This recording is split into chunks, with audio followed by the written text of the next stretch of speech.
Well, hello everybody, and welcome to the 401st edition of the Boxing Asylum Nuthouse podcast. I'm your host, Steve Wellings, and joining me on the call, we have Adam Smido-Smith, Matty DiGialinardo, Andy Patterson, and Ozzy Smith, going live on YouTube, 8 o'clock every Sunday evening. The Patreon RSS feed updates shortly after the show concludes. Don't forget you can catch us on SoundCloud, Apple Podcasts, and Spotify. Don't forget to leave a review, subscribe, do all those lovely things. Nothing less than 5 stars is acceptable throughout the whole month of November. We'll go over Dubois, Joyce, I think, a little bit. Obviously, we're going to get onto Spence later on, Billy Joe Saunders, Anthony Yard, all that other stuff. Bellew of the Weeks, lots of questions have thrown in as well. We will start with Dubois, Joyce, but we did do a post-fight podcast last night where you can catch us on there about an hour and 20 minutes or so. Andy was part of the crew. We'll go to you first of all then, Andy. You made your thoughts known. In case anybody hasn't heard the post-fight podcast, what were you thinking immediately after Daniel Dubois, Joe Joyce last night? It's disappointment, really. Said that last night, just disappointed how it ended. I know we'll get into the topic and that, I suppose, but I watched it back actually just before we came on. Tense fight, competitive fight. I thought Dubois, as I said, he worked the jab. He was trying to work the jab in that, especially the early half. I thought Joyce won the first round. I think he did really a good job in that round. Dubois kind of came into it. He was letting his own jab off. He was getting some right hands home at least. I think there were a couple of times, I forget what round it was actually, he'd actually had a kind of burst of energy. I don't know if it was because, he landed a good shot, felt maybe that he hurt Joyce and tried to kind of follow up on it, and nothing really kind of materialised for it. So I just think in the end, Dubois probably just hasn't been able to hurt Joyce enough, and then obviously he's injured himself and stuff, and he's took the knee, and as I said last night, it's disappointed how it's ended. Fair play to Joyce, really good win, held firm, does what he does. As I said, I'm disappointed as well myself that I changed my pick. I really thought in the end that Dubois would have kind of came out victorious and stuff, but Joyce, as I says, he's never changed. He's not going to change. He's got this style. It works for him, and he will be a hard man to beat. So fair play to him, and I'll leave it to me like Smido and that kind of come in and his thoughts and stuff about the quits and stuff. But yeah, it was just, again, just disappointed how it's ended, but just that's the way it is.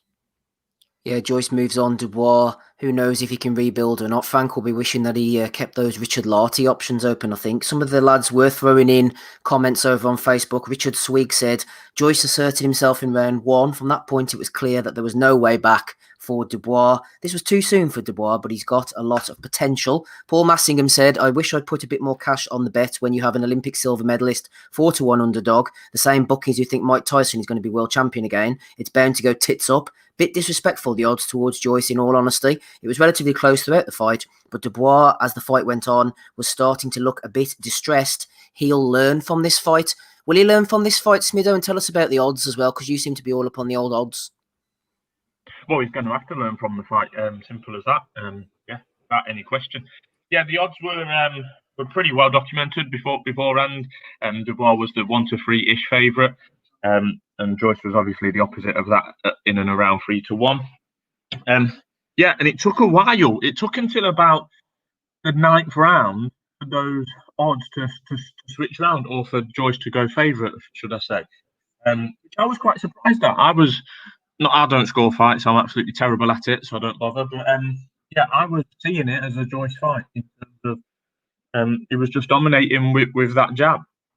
Dubois was stepping into range with his hands up but wide, and he was just getting popped with the jab. There's very little head movement early doors from Dubois. It developed as the fight went on. Have a little bit more movement in the middle round. Am I the only one hearing Smido a bit rough here?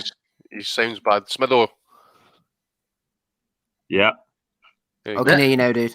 Any better? Yeah, that's much better. Yeah. So, I was scoring it as a Joyce fight. Nah, you're a bit shit again. Dubois was getting in mid-range, and although he had his hands up high, it was quite an open guard. Joyce was just getting that open with his jab. Damage as early as the first or second round. We all know that got much worse as the fight went on. Is that even worse? Are you fine when you sort of correct yourself there? Oh, I can't believe it. Yeah, that's it. That's fine now. Whatever you're I've doing, not just moved. stay still and don't move. Right. Okay. Yeah. So Joyce, fair enough. In the end, I thought that Dubois. We can talk about the aftermath, but Dubois at the time of the stoppage, there was no signs of distress from the corner. We obviously didn't see the doctor, and as far as I could see, couldn't see any massive distress signals from Dubois himself until he decided to take the knee.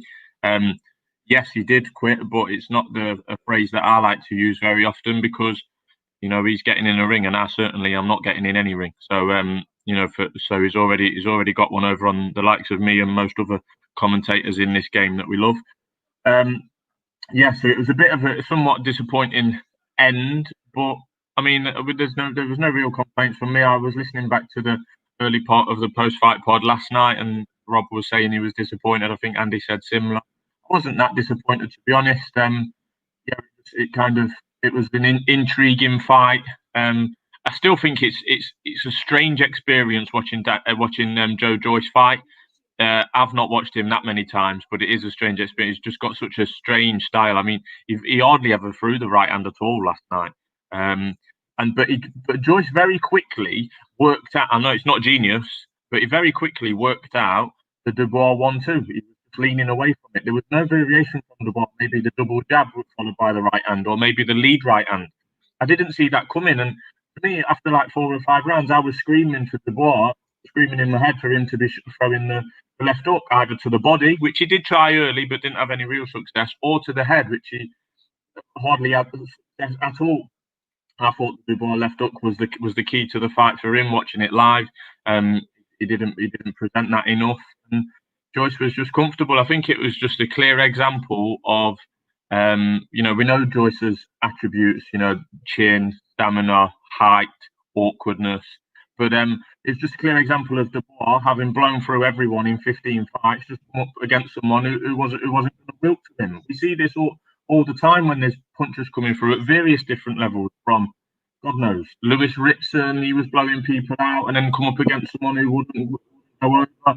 The vastly other end of the scale, Triple G a little bit as he really started to fight people. He wasn't blowing them away like he used to before, and that's the same with Dubois last night. I do feel for him with the stoppage because he had to take that himself. It could have been taken out of his hands. I've got to give credit to Macho Grande on Twitter that put out a good thread earlier in terms of how it's been dealt with, or the difference between Queensbury and Matchroom. Maybe we'll go on to that later. But yeah, I do feel for Dubois. But yeah, he looked basic, didn't he? That when the left-right didn't work, and when he had a couple of bursts, I think in the 3rd round he had some success, and he could have, maybe he thought he was going to get Joyce out of there, and then when he didn't, when he came up against a roadblock, he didn't really know what to do, and he's been found out on the night. Hopefully he can come again, Dubois.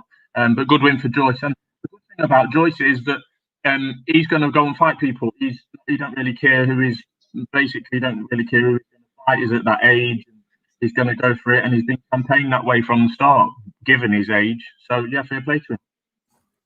Fair play to him, says Smido. We did the post-fight pod last night, as I already mentioned, Matty. We had a guy come on, I think it was called it wasn't Rockstar, was it Rapstar or something? And he posed the question at some point about high-profile quits, I think it was, guys who had quit and come back, and we couldn't really think of anybody at the time. But one came into my head actually today, Matty, as I was having to think about it. This could be the making of breaking of Dubois. Think back in the day to Vitaly Klitschko, obviously, 2000, Germany, going in against Chris Bird, laying an absolute beating on him. The rotator cuff in the shoulder gets torn. Vitaly said he doesn't want it anymore, saving himself for another day. He got absolute pelters. He was yellow. He had no heart. He was one of these wimpy Eastern Europeans. Remember Larry Merchant was going absolutely mad on HBO. And then 3 years later, Vitaly was fighting with that absolute gash on his eye against Lennox Lewis, proved his heart many times over. The point is, can Dubois, to some level, replicate that and come back stronger, Matty? I don't see why not. And, that's come from, I picked Joyce to win. Based on Joyce's age and and just general athleticism, I'd even go so far as to say that if Dubois gets the right kind of training behind him and he takes this as a learning experience, his ceiling is probably higher than Joyce's. So I hate to see, I guess it all just depends on what his mental game is going to be stemming from this loss. You find out today that he has serious damage to the eye, including I heard nerve damage to it. So he knew something was wrong. And I'm not going to blame the guy. I mean, we saw how swollen up he was. I mean, there's a difference between a quit job and honestly protecting yourself for a later day. And he just ran into a guy who some described as slow. I would say is deliberate, with good timing. Joyce fought a disciplined fight, and it was kind of Klitschko-esque. I'm not saying he's nearly as good as Vlad, but it was that same kind of discipline that Vladimir brought to the ring each and every time. And the question for me is going to be, is moving forward, can Joyce continue with such discipline and potentially getting negative reactions from the crowd once crowds are back in play? Was this just a product of not having to worry about the reaction of an audience? You never know. It wasn't like it was a wowing performance, but it was just tremendously disciplined. I was absolutely impressed with them, and all things being equal, you guys got to remember a very good rule. If given two choices and it's kind of a toss-up for you, don't go with the guy with the French name, because he either is French or he chose to associate with the French, and either is a bad sign.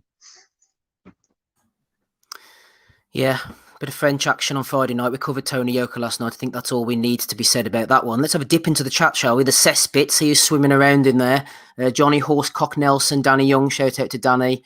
He was on last night with us. Daniel Wilson, DET, it was all a dream. Who else we got here? Paul Statten, Mr. Jones, Fat Nixie 347, James Windsor, Ian Wigley, Will You Stand 86, Richard Wetton, Michael Thompson, reminiscing about the old internet days there. Smido bringing up a bit of 56k modem talk. Craig, Boxing Channel, that's Andy, Mark Pritchard. I don't want to leave anybody out. Don't want anybody going upset. Leon the Canteen as well. I'm off to listen to last night's post-fight pod. Off you go. JG, Niall M, John Wayne, anybody else as well? Take Aim just floating about, James Tapner as well. Aussie, I had a question come in. I think might be right up your street. Dominic Hill on the screen there. You can just about see it. After BT's rather stale bar Carl Frampton presentation of such a well-anticipated fight last night, what did the panel, more so you, Aussie, make of Barry Jones' Twitter revelation that BT have given him the elbow for good? I didn't realise they had, but I mean, it's pretty obvious. He hasn't been around for a while. They obviously prefer Woodall, who was quite pro-Dubois last night. It did all seem a bit Poundland, a bit cardboard, considering this was originally going to be a pay-per-view event. Yeah, it was. It was in a bit of a different venue, wasn't it? And yeah, I don't really care about production stuff and things like that. I thought the commentary was fine last night. Naturally, edged slightly towards Dubois, but John Rowling had what's it called ahead? Joyce ahead, and Woodall had Dubois ahead by a point. If you watch a boxing show for the production flashing lights, you may as well go and watch X Factor or Christmas light switch-ons type of thing. I watch it for the fights. I wasn't on the post-fight pod last night, so I thought I put it out straight away. Dubois did quit, without a doubt. Yeah, of course, and he's done it to protect his career, but he stopped in the fight, and it was his choice. So naturally, of course, that is the definition of quit. He stopped. Probably quite right, the correct decision, because from reports today, it's a dislocated eye socket with nerve damage. That's going to hurt. I mean, look, we've seen Anthony Ogogo, who got a real bad eye injury, and he's never boxed again. I think he had, 6 operations? So he's clearly done it to fight another day. And I actually think Joyce caused that eye injury probably in the first round. Me personally, I had Dubois ahead, 1 round ahead at the time of the stoppage. I thought Joyce boxed really well, and he executed a plan, boxed on his back foot and just kept it really simple. Certainly caught Dubois cold in the first, and I think Dubois just expected him to come forward and, look big, basically, just plod forward. That simply wasn't the case. I thought Dubois reverted to type from what we saw earlier on his career of just a jab and a right hand. He didn't show any variety, no body work, which he'd showed in previous fights as well. And I think it became somewhat basic, but he did land some big shots on Joyce. And the defining factor was just Joyce was able to ride them or absorb them. Joyce said after it, he was happy for it to end purely for the fact that the power of the shots. But it took all of Joyce's experience, and he said this himself, from where he was able to ride the shots. So he rarely took anything clean. Thought Dubois like head movement, and it was disappointing because I think a lot of people were so high, myself included, on Daniel Dubois. But this certainly isn't the end for him. We can't bang on about wanting these sort of fights, where people are stepping up and then after it, criticise him, say it was too early. People can't have the best of both worlds. I agree, and we did say this, that the matchmaking has been questionable. And matchmaking now will be more important than ever. He'll probably have a knockover job coming back. Fine, you get that. Naturally, because he's got, that eye injury and it will be tested. And, you want to see what it's like. Was he outclassed last night? Absolutely not. Because a lot of people had it close. Whether you had Joyce ahead by a couple of rounds, or you had Dubois winning, or you had it a draw. That's a very close fight. So was he outclassed? No. Was he outfought? Yes. And you've got to credit Joyce there from used all that experience from getting stopped off Usyk and Kuzmin to, for me, beating Tony Yoka in the Olympic final. Dubois hasn't got any sort of experience like that. Can Daniel Dubois bounce back? Absolutely. You forget he's only 23 and he has got very good fundamentals, which can be worked on. Can he improve? Yes. But as I say, the matchmaking is going to be crucial. He needs the right tests to help him improve now. The likes of your Fujimotos, Ebenezer Tete, they're not going to do anything for him whatsoever. Absolutely anything. So, for me, I certainly suspect that they'll give him a knockover job, first up. They've got to give him time to recover. This isn't an injury you can come back with quickly. Get him out, get him a quick win. And then I'd be looking at the likes of like an Andre Rudenko type of thing. A solid operator, doesn't really pose any sort of problems, massively. Not a huge puncher, but a solid operator. Will give rounds to Dubois as well. And that will show from where Dubois will have to learn and he'll have to get, he'll have to vary it up. I don't think Rudenko's ever been stopped. So for me, that's the sort of level they should be looking at. And then we'll take it from there. As for Joe Joyce, as I say, what a tremendous performance. And for me, I didn't think he had that in him. And I thought, he was excellent last night. He executed his game plan brilliantly well. We spoke about his speed, but then it showed that he didn't really need it. He can fight at a decent pace.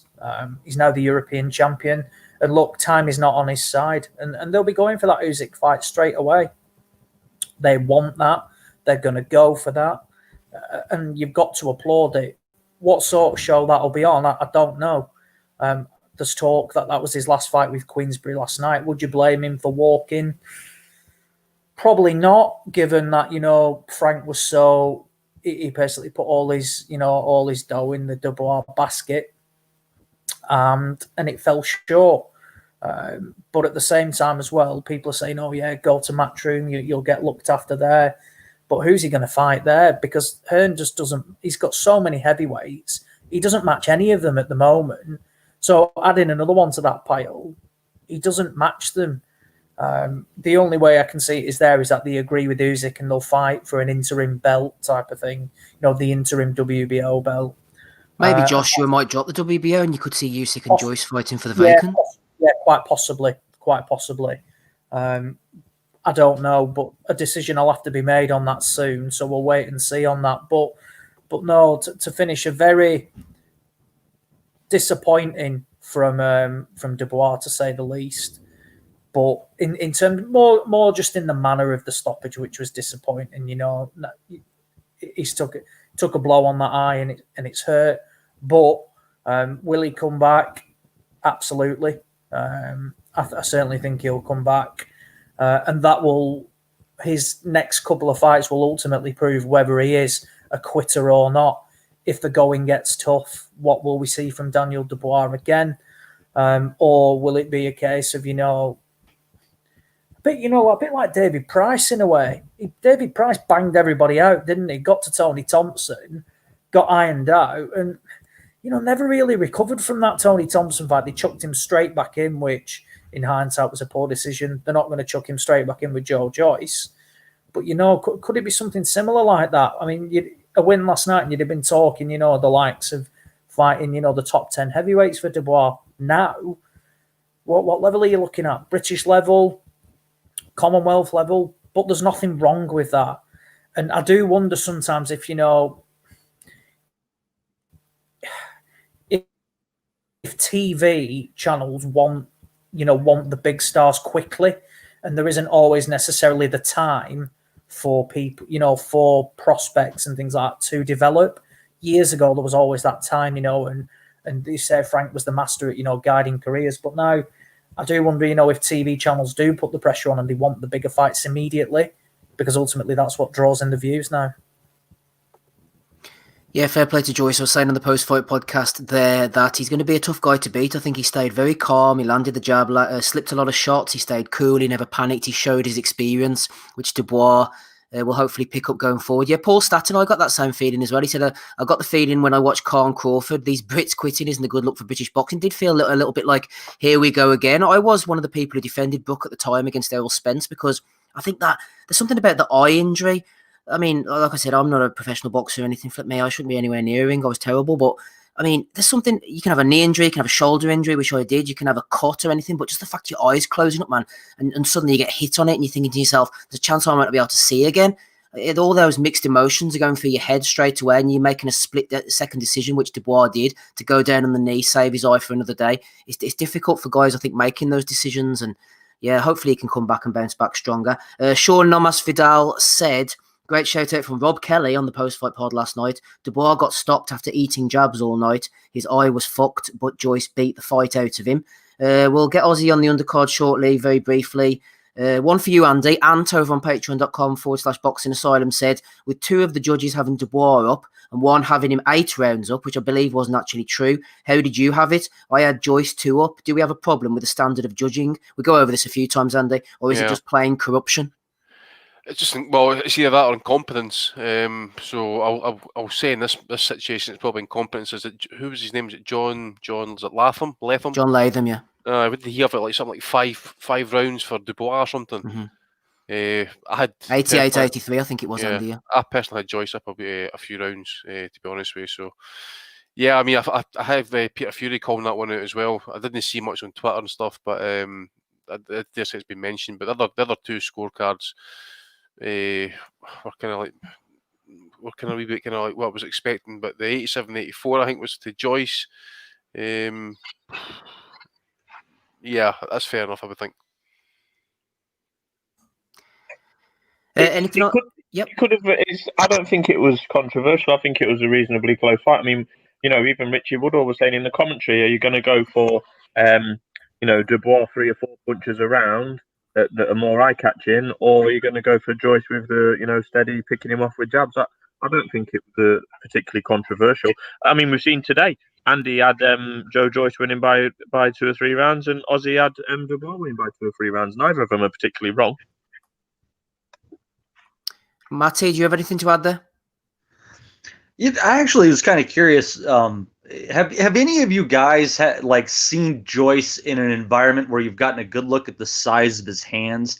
And I asked that thinking of, someone like George Foreman. Part of the reason why, he was such an incredible puncher is because he had toasters on the ends of his wrists. It just seems like the guy might just have incredibly sized hands, because the damage he does with that simple jab, which isn't even necessarily a textbook or good looking jab, it was stunning. It's funny you should mention that, Matty, because somebody actually messaged me today to try and find out if he was left or right-handed. I think they were maybe thinking of the old, wasn't Oscar left-handed, which made his jab such a potent weapon? So perhaps Joyce is Cotto, left-handed. too. Yeah, I was going to just say after Matty there, actually. Remember, see the Joyce's first fight back? Obviously, it was in the studios and stuff, no long after kind of lockdown and stuff, around about July. And it was telling then as to how hard he actually hits, when he does get landing and stuff. Just kind of like, as Matty was talking about the size of his hands, well, he's a big hitter anyway, put it that way. I just think, as Rob mentioned there last night as well, is he's got enough about him to basically put a dent and hurt on any heavyweight. How, as I say, again, against the top guys, it still needs to be seen and stuff, obviously, but mentioned last night as well, maybe like say a potential fight with Yoka. I see Yoka was kind of like on Twitter and that, maybe mentioned the fight. I see he's maybe broke his hand as well for that Hammer fight as well, so but I like to see that fight as well, because I like to see Joyce just basically kind of do that guy one, because I cannot stand them. It's just, I think the experience factor was clear to see. I mean, I know we're being clever after the event, but given he's been to the Olympics and he's 12 or 13 years older, it was just clearly on show last night when Dubois needed to change something up, and for the first time in his career, things weren't going his way. He didn't have the answers for it on the night. I thought you could see Dubois learning in the fight as well, and very much learning on the job. And you saw him, having to change and adapt things during the fight. And again, you revert back to matchmaking. Had he have had a couple of sterner tests, I'm not saying, where he has to go through eye injuries like that, but just people who are going to hit him back, people who won't fold after the shots. I mean, it's really odd that from when he beat Nathan Gorman, and I think we've all said this, it's like the excellent performance against Gorman, blasting him out, and then like the standard of opponent just went backwards again. Ebenezer Tete, shit. Kayotaro Fujimoto, shit. Ricardo Snyder's, shit. I mean, these guys won't win, fucking English titles. Never mind, fighting for ranking belts, fighting British champions, etc., things like that. And they should have been the fights somewhere, you're stepping them up. It doesn't need to be anything spectacular, but like, why not defend your British title against like Sam Sexton? Go knock Sam Sexton out. But he's an experienced guy, who can, might do a few different things.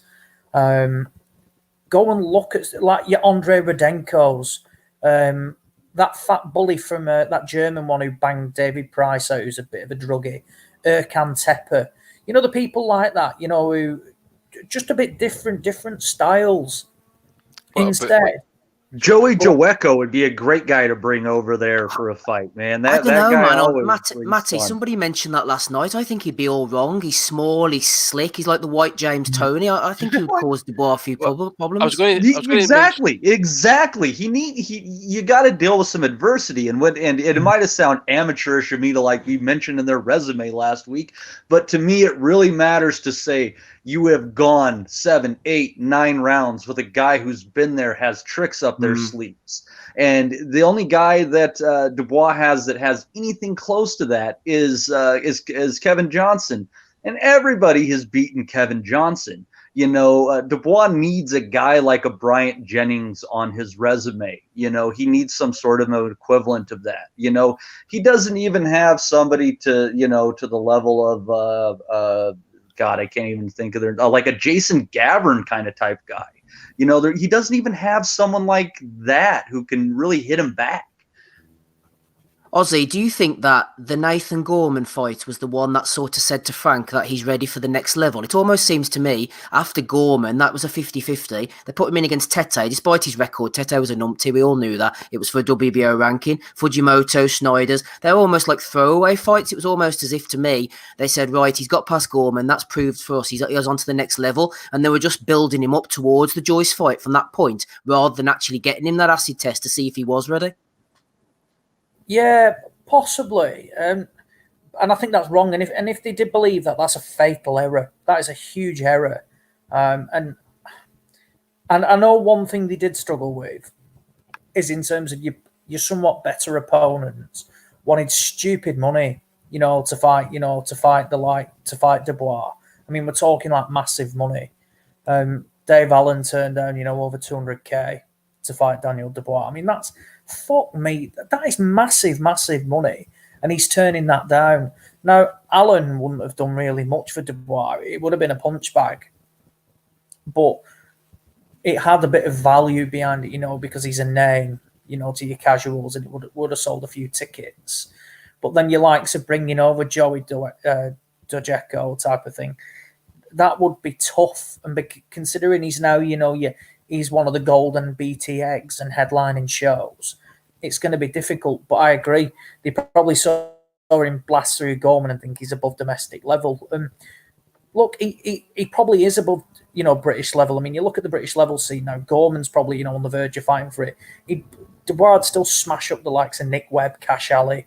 There's not really that many around British level. So fine.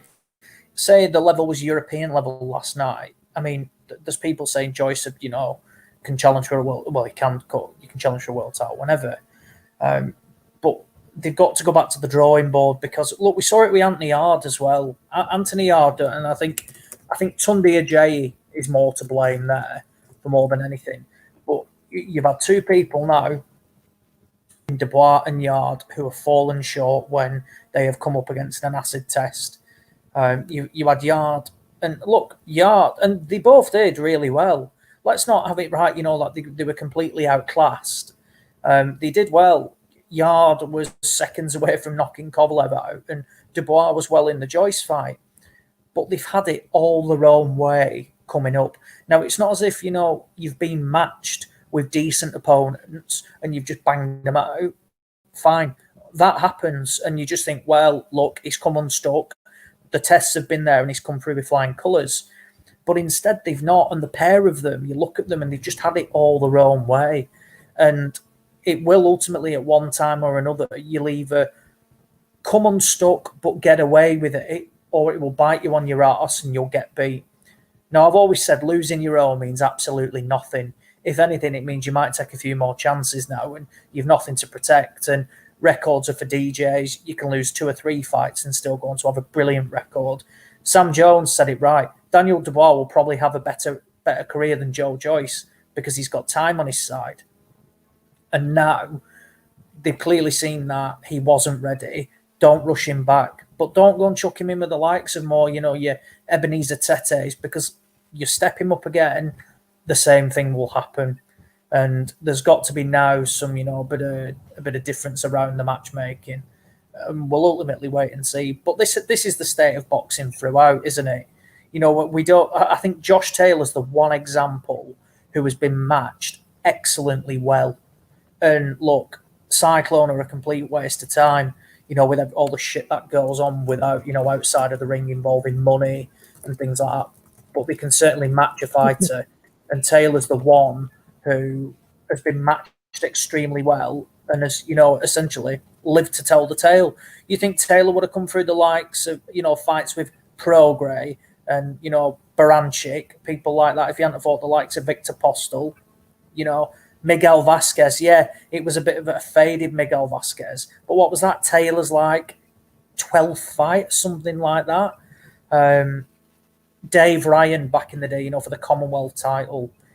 Even O'Hara Davis, people had O'Hara Davis tipping him to beat him. They stepped him up well, and it all builds. And I revert back to the traditional route. Now, yeah, fine. Dubois did go the traditional route. Southern area, English, British, Commonwealth. But those British and Commonwealth defences were nigh on non-existent. He won the British title against Gorman. That was it. And then his Commonwealth defences are against the likes of Richard Lartey, Ebenezer Tete type of thing. And then your ranking belts against Fujimoto and Snyders. Pure trash. Pure trash. The likes of Tete and Fujimoto will be seen fighting Saul Farah. That shows the levels of, you know, those sort of calibre of opponents. And if your prospect is that good, you shouldn't even be considering and putting him in a ring with the likes of that. I made a point last week, Steve, in regards to how would they match Dubois if he won. Now, really, last night, other than his quit, he wasn't that far off winning, as we've seen the cards. So That just builds on the point that Ozzy said. Like they kind of got complacent after Gorman. There should have been another step or another 2 steps after Gorman. But we went to this Fujimoto fella and Ebenezer. So I mean, so that question kind of remains: are they going to match him if he loses? It's a big job they've got on their hands. It really is. Yeah, the proof will be in the pudding and other cliches of that nature. Like Dave Trick says, the loss isn't the issue, it's the way it ended is the issue. Massive question marks in the future for Dubois. We don't know how he's going to respond to this. He could come back and have a good career. He could fold again under pressure. We'll just have to see if this becomes a pattern. I do want to go on to the undercard, but we'll give Ozzy a rest for now. We'll change tack a little bit, Andy, go across the other side of the world. Old TBE, Menayothin, coming out of retirement on Friday night against Panya Pradabsri. I'm assuming he's got some kind of sponsorship name, like a supermarket. Is he another 3K battery or something? A decent fighter by all accounts. Sam Chatwin, friend of the pod, thought that he might have a good chance. And you also rated this guy going in under?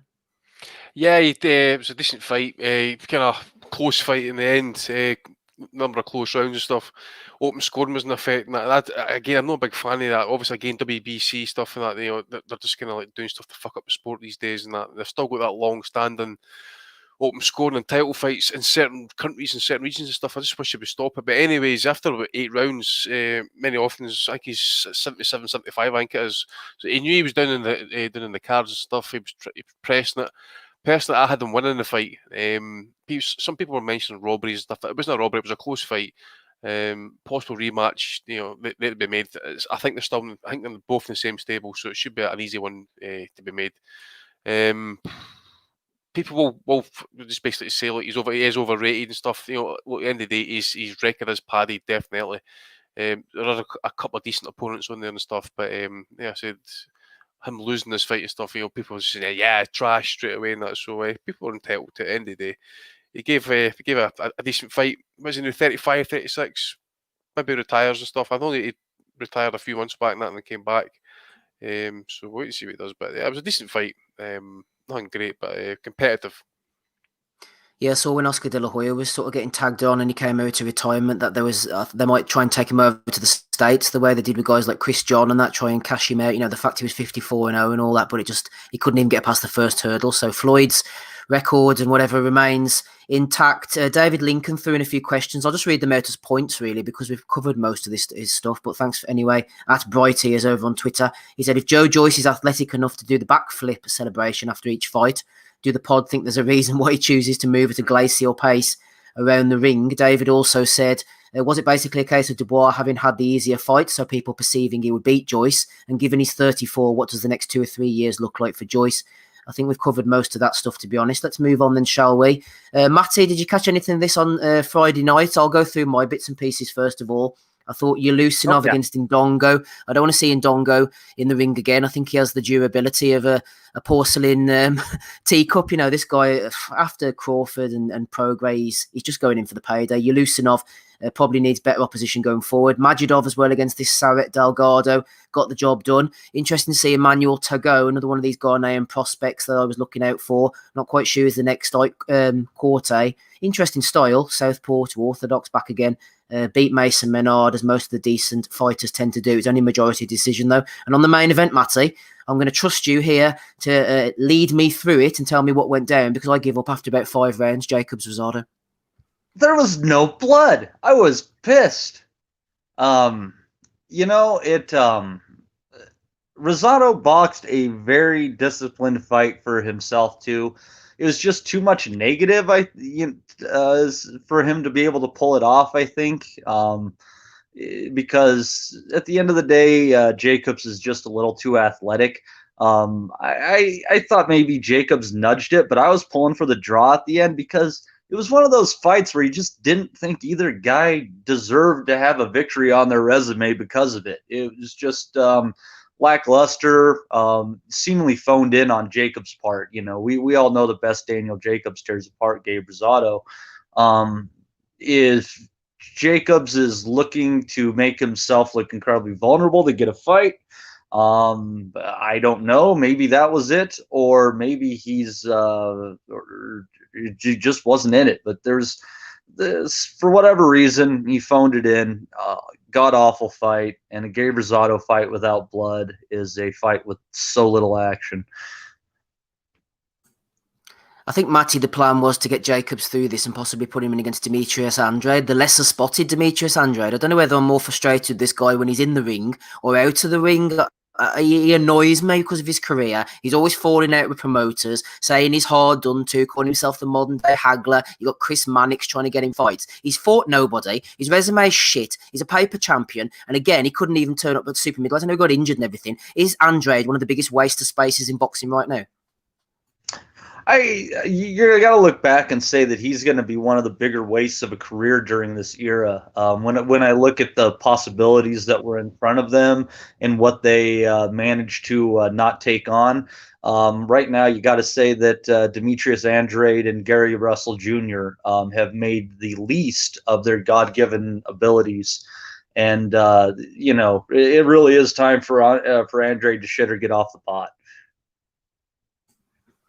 Absolutely. He's shitting away there. I don't know where Smido is at the moment. Maybe he's on the pot. Was it a bit of Jacobs talk, or did you want to get stuck back in on Dubois again, Smid? Well, both really, Steve. Ooh. Go on then, fire away. You choose.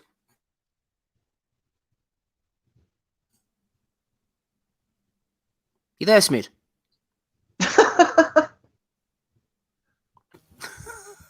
Maybe he's making some great points here. Can anybody hear him? Big build-up there, and he's just failed to deliver, eh? Oh, my God, not again. Come on, Smid, you can do it, son.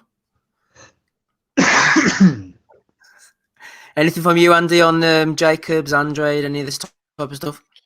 Never seen Jacobs, mate. Obviously, I woke up to the pure stinkfest that was Twitter basically going on about it. I did watch Lucinov, who was made to look like prime Hearns with that power, man. The way he was punching through Ndongo. That's him finished. I mean, I dare say Eddie will recycle him again, just like he'll recycle Rosado again at some point. Majidov, again, I might have mentioned him last night and stuff, but he's just at this point, he's a decent addition, but too old. I don't know how quickly he's going to get through the ranks and stuff, but we'll wait and see. Jacobs, I was going to ask a question actually. What's his next move? Free agent now, apparently. So does he go back to Al Heyman? Does he get back on that Showtime money?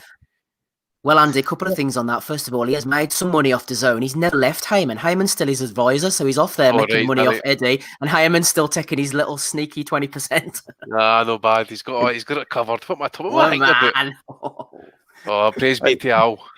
Real quick though, mentioning Magomov, what he did at the end of that fight when Delgado could not hold himself up, going and holding up his opponent while they brought in the stool, was one of the most sportsmanlike things which I have seen in a boxing ring in my memories. It was incredibly decent of him, and I hope Delgado is okay, because he was all sorts of fucked up after he ate those punches on the ropes. Yeah, he was in a bad way. I described him as the Poundland Luis Ortiz last night. He actually let his shots go quite well at a point, and Majidov, was quite concerned about him. He wouldn't leave the corner. He was trying to get the guy down on a stool, but maybe we'll see this fellow again.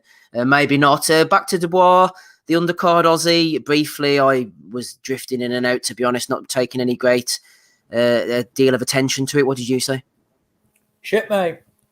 Bizarrely, watched pretty much all of it, and it was crap. I'd rather, honestly, if the main event's class and they're going to put an undercard like this on, just not bother with it and just put one fight on. Didn't see Frankham or Louis Lynn. David Adelaide smashed up Danny Whitaker. He's a young prospect, fairly small heavyweight as well. Looks okay for now, but look, he's a long way off. Just keep sticking him on in undercards, give him tick-over fights. Clearly a level above Danny Whitaker. Jack Massey laboured to a points win against that. Muhammad Ali, Farid. Needed 8 rounds for Massey. I think it's his first fight in 12 months. That Ali was fairly basic. Never really posed Massey any problems. Massey should be getting the likes of him out of there, but fine. It happens. Jack Catterall against that Abdurazak Huya. I thought Jack boxed okay. Jack boxed the way he does against these sort of opponents, lowers his qualities. He's a lot better than that, and I think it will take a better opponent to bring out the better things of him. He did drop Huya in the 6 with a really good shot, actually. And I think had there been another 30 seconds in the round, he probably would have got him out of there. And again, dropped him in the 9th. But this guy was never really going to pose any questions.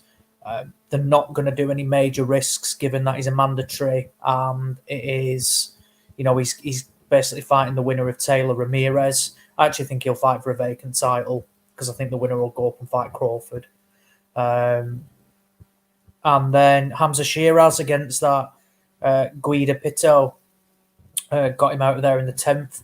Look good, Shiraz. Look really good. But again, look, that guy was fairly durable. Andy's seen him a couple of times, and Pito's been in with some fairly solid opposition. He didn't pose any questions to Shiraz whatsoever, and he was a level above. And look, there was some big talk on Shiraz after it, particularly from Frampton, saying he's one of the best prospects in the UK. That's all well and good, but again, you don't want Shiraz to be the victim of the matchmaking of what Dubois and Yard have been, of where they've had it all their own way. So we'll wait and see. Again, only 21, so there's no massive rush. And how he makes 154, I do not know, because he's fucking massive.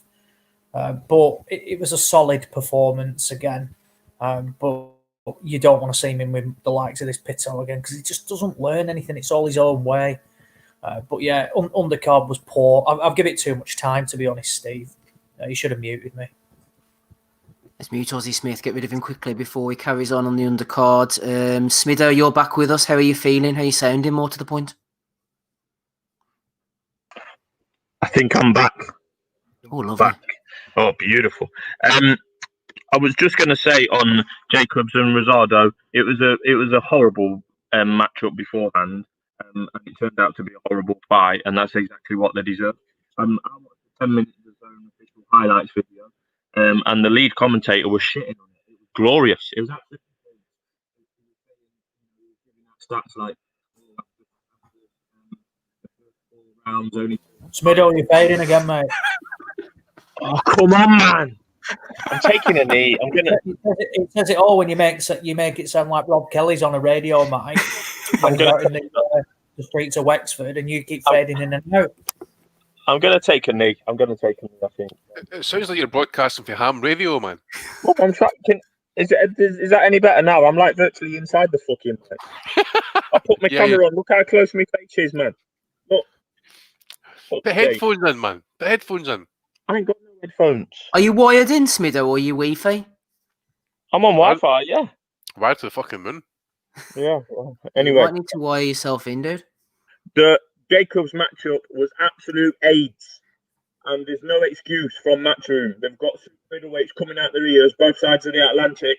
And it's like six of his last 13 fights. It's a fucking joke. Shit, mate. So that's what I want to say about that. In regards to Dubois, is that no good? No, we lost you, Smid. You're going to have to put the fibre optic cable into your ears or something. Fuck's sake, man. He's raging here. Fuck's sake. Got a lot to say, man. Oh, tell us about the Jacobs fight against Smido's time. The Jacobs fight was a bag of shit. Complete bag of shit. Did you watch the 12 rounds, eh? That's what it was. I watched the 10-minute highlight video, and even the DAZN commentators were shitting on it. It took until the 8th round for any man to land 10 punches or more in a single round. Come on, it's shit. Even Hearn got involved. And they've got what they deserve. Rosado's shit. Jacobs has not been brilliant since losing to Canelo. Shit. And they've got plenty of super middleweights to choose from. And as for Dubois, right? He quit. Yeah?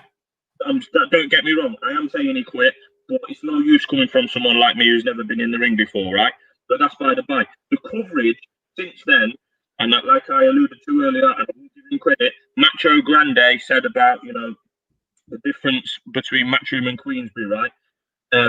But today there's been interviews from Babbage, Dave Allen, Tom Little, Macklin, Saunders, Coldwell, Booth, Spencer Fearon, Peter Fury, all shitting on Dubois, kicking him while he's down. He's 23 years old. He's got a broken eye socket apparently, and they're all shitting on him. We didn't hear any of this when Kell Brooks quit against Triple G and or Spence. He might have quit twice. We've had Joshua quit last year in Madison Square Gardens. Bellew quit in Canada a few years ago against Adonis. No one says a word.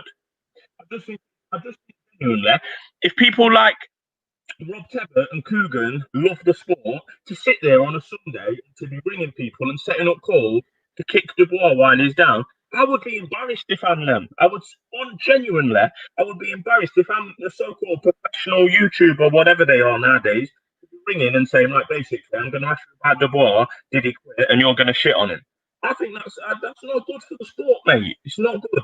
It's incredibly inconsistent, but we know about the inconsistencies. This was, at the end of the day, this was a British title fight that wasn't on pay-per-view, by the way. This was a British title fight, and I've never seen so much coverage for a British title fight on the next day. See, to be honest though, Nelson did put the question to Joshua actually during that face-off with Ruiz and that, because fucking Joshua got all offended or kind of like broken-hearted when Nelson asked the question. When he says, "Did you think he quit?"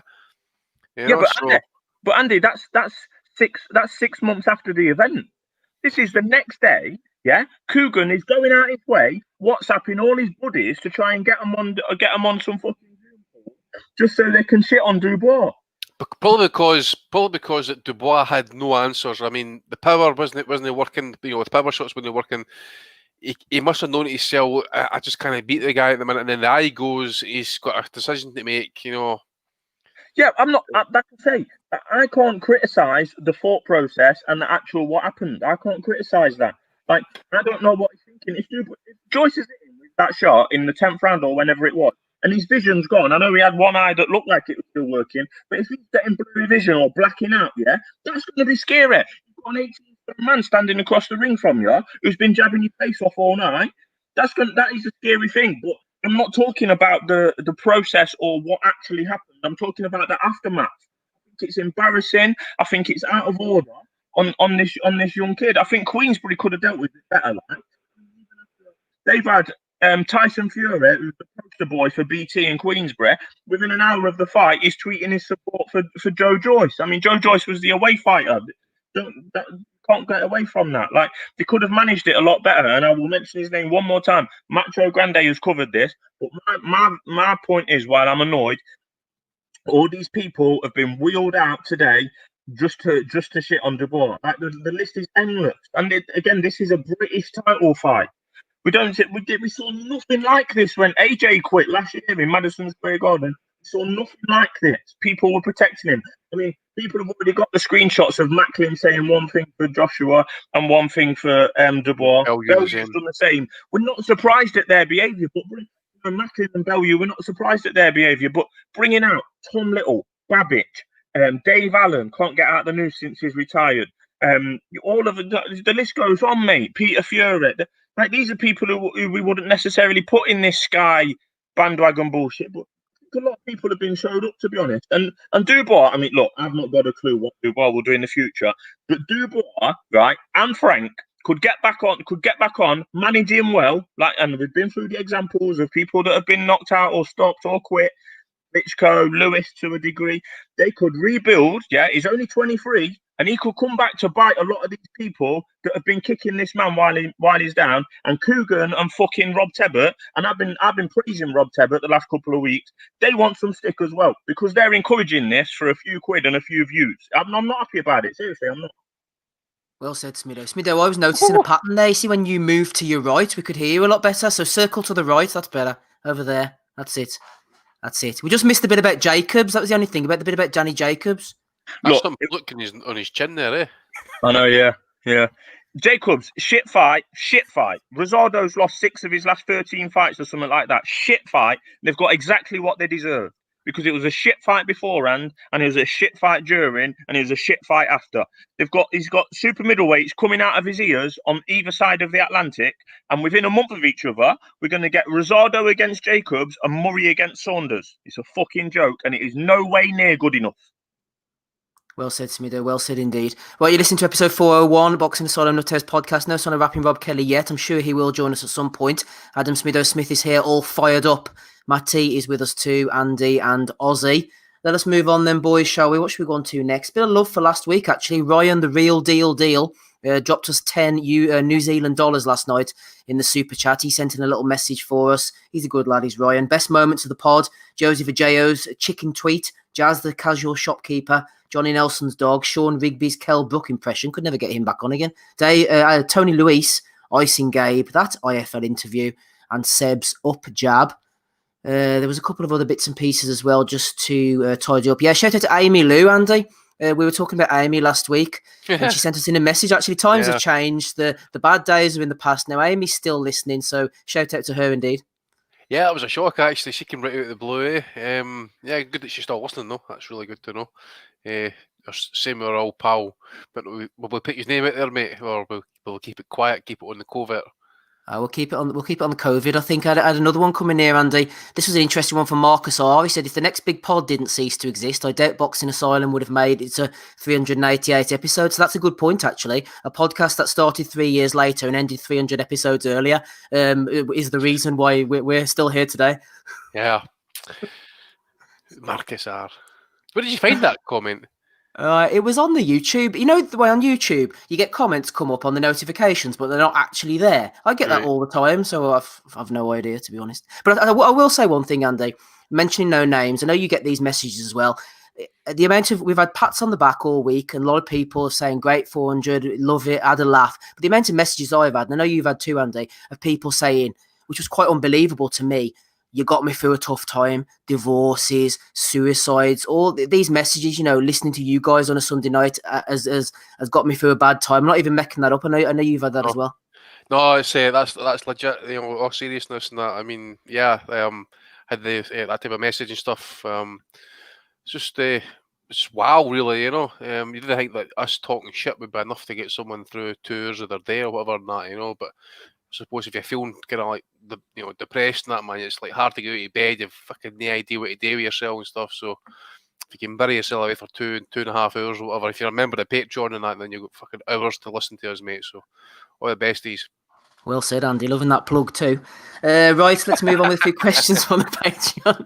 The Patreon subscribers, no less. We'll go to you first of all, Matty, friend of the pod. Don McNamara says, if you could have any male fighter versus a female fighter, who would it be? It has to be at the same weight. For me, it would be Paddy Barnes versus Nicola Adams. I hope it ends in a double knockout, says Don.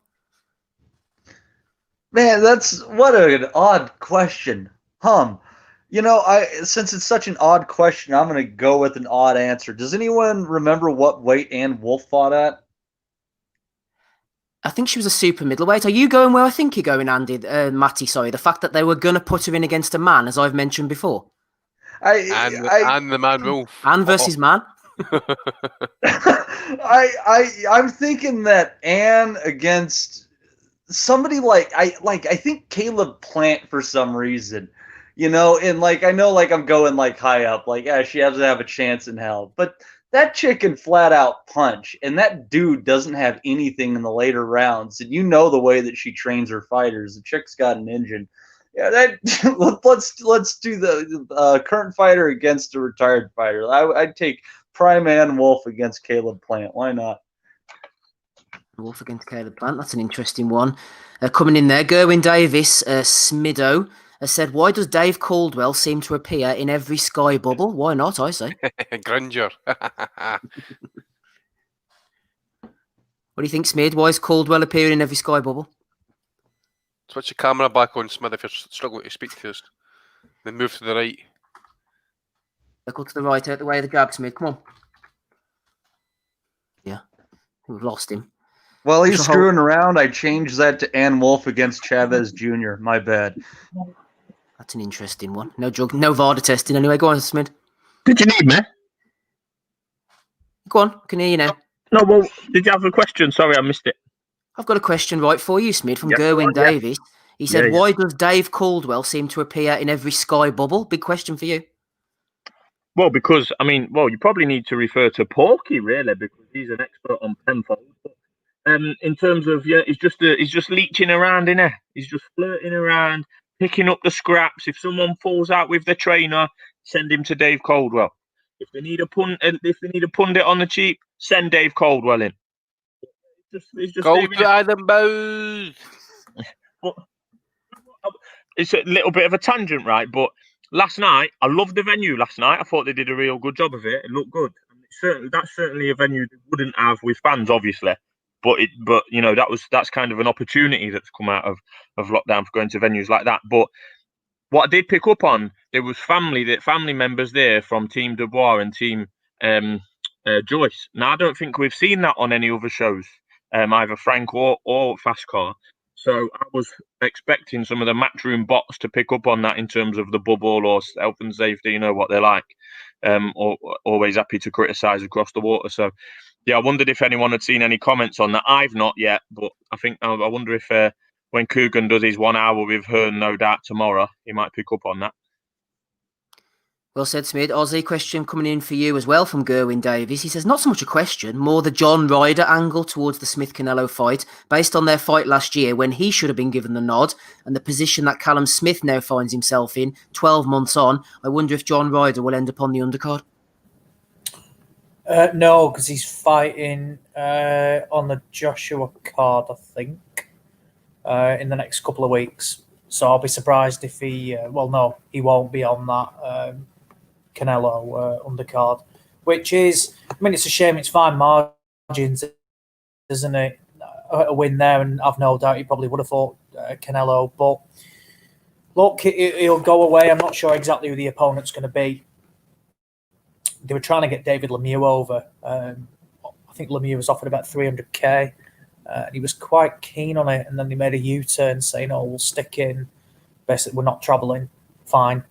And then they were trying to make the Chudinov for like one of these I think it was a WBA final eliminator, so it would make John mandatory for probably the winner of Canelo Smith.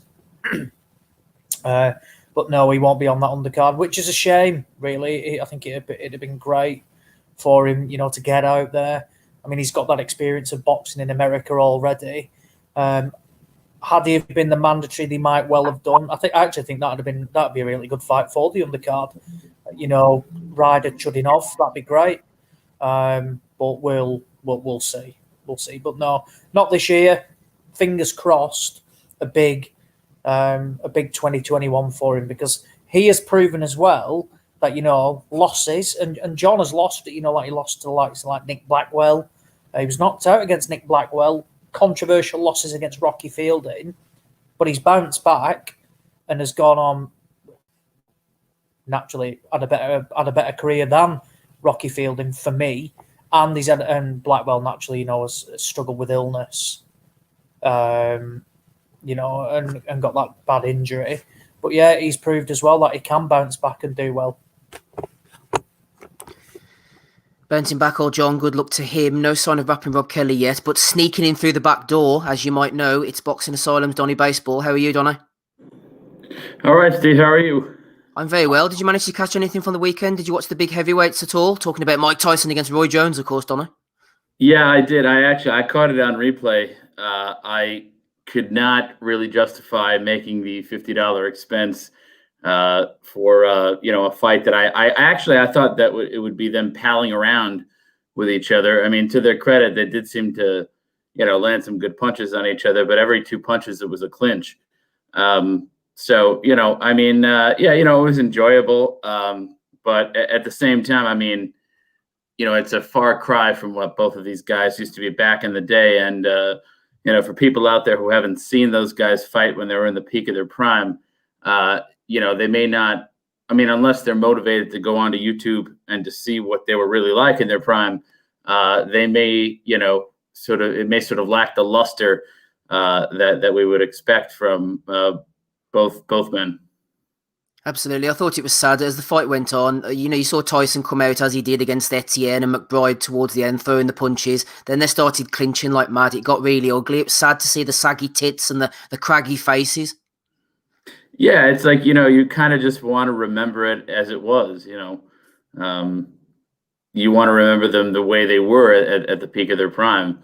And that goes for both guys. I mean, if Roy Jones, I mean, this has been said a million times before, but I mean, if Roy Jones retired after he beat John Ruiz, he probably would be, among most boxing experts, at least put in the top 15 of all time. But now he's not. And the reason why is because we saw what happened after that athleticism left him, and he didn't look immortal anymore. He just looked like a man.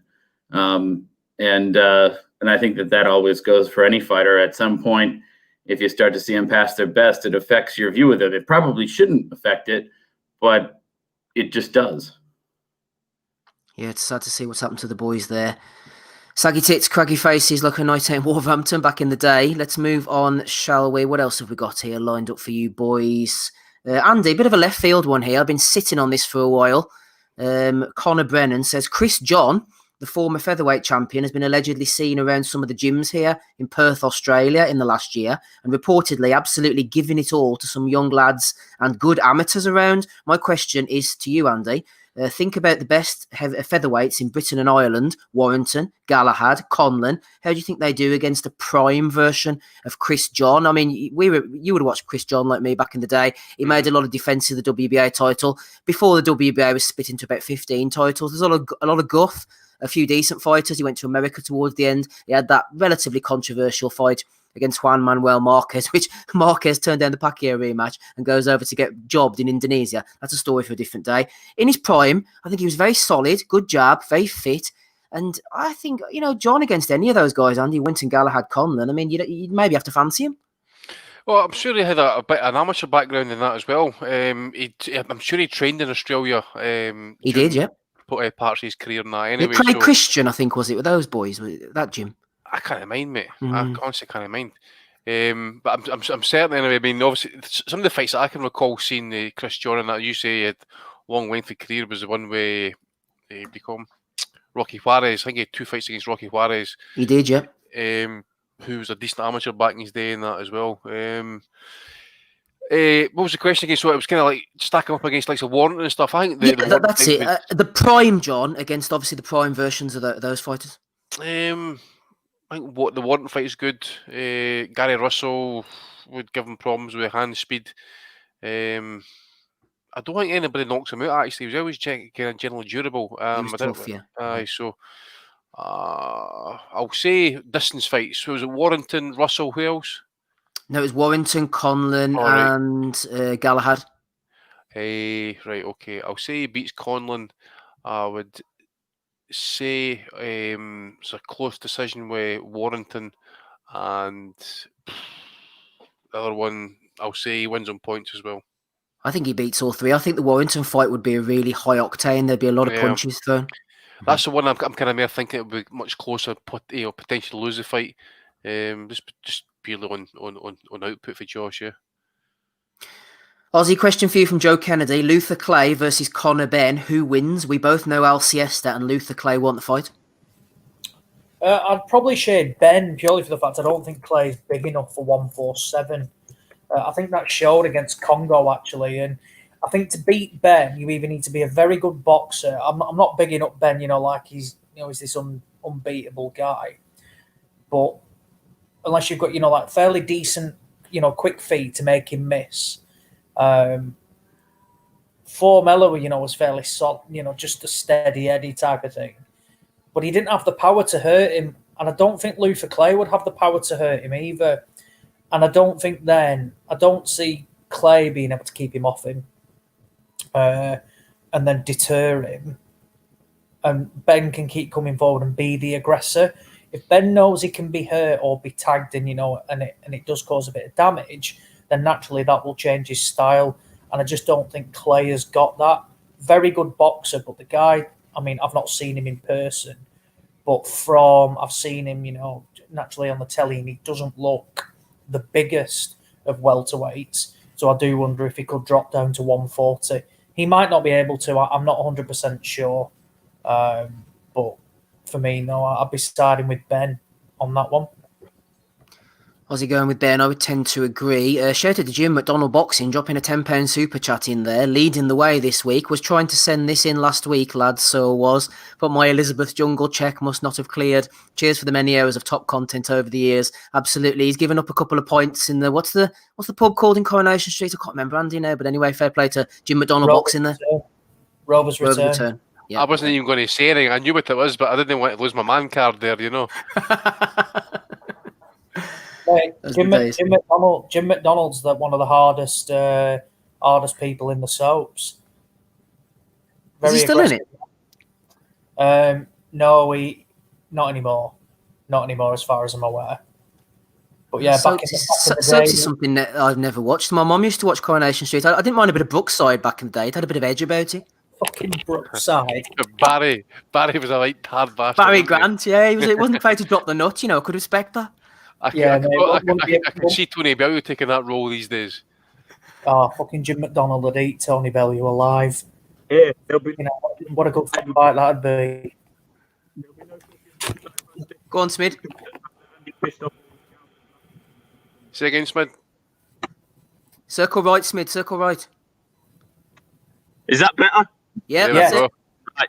There'll be no fucking Brookside fans listening this week. Oh, he's died again. Yeah, it again. Well said, Smid.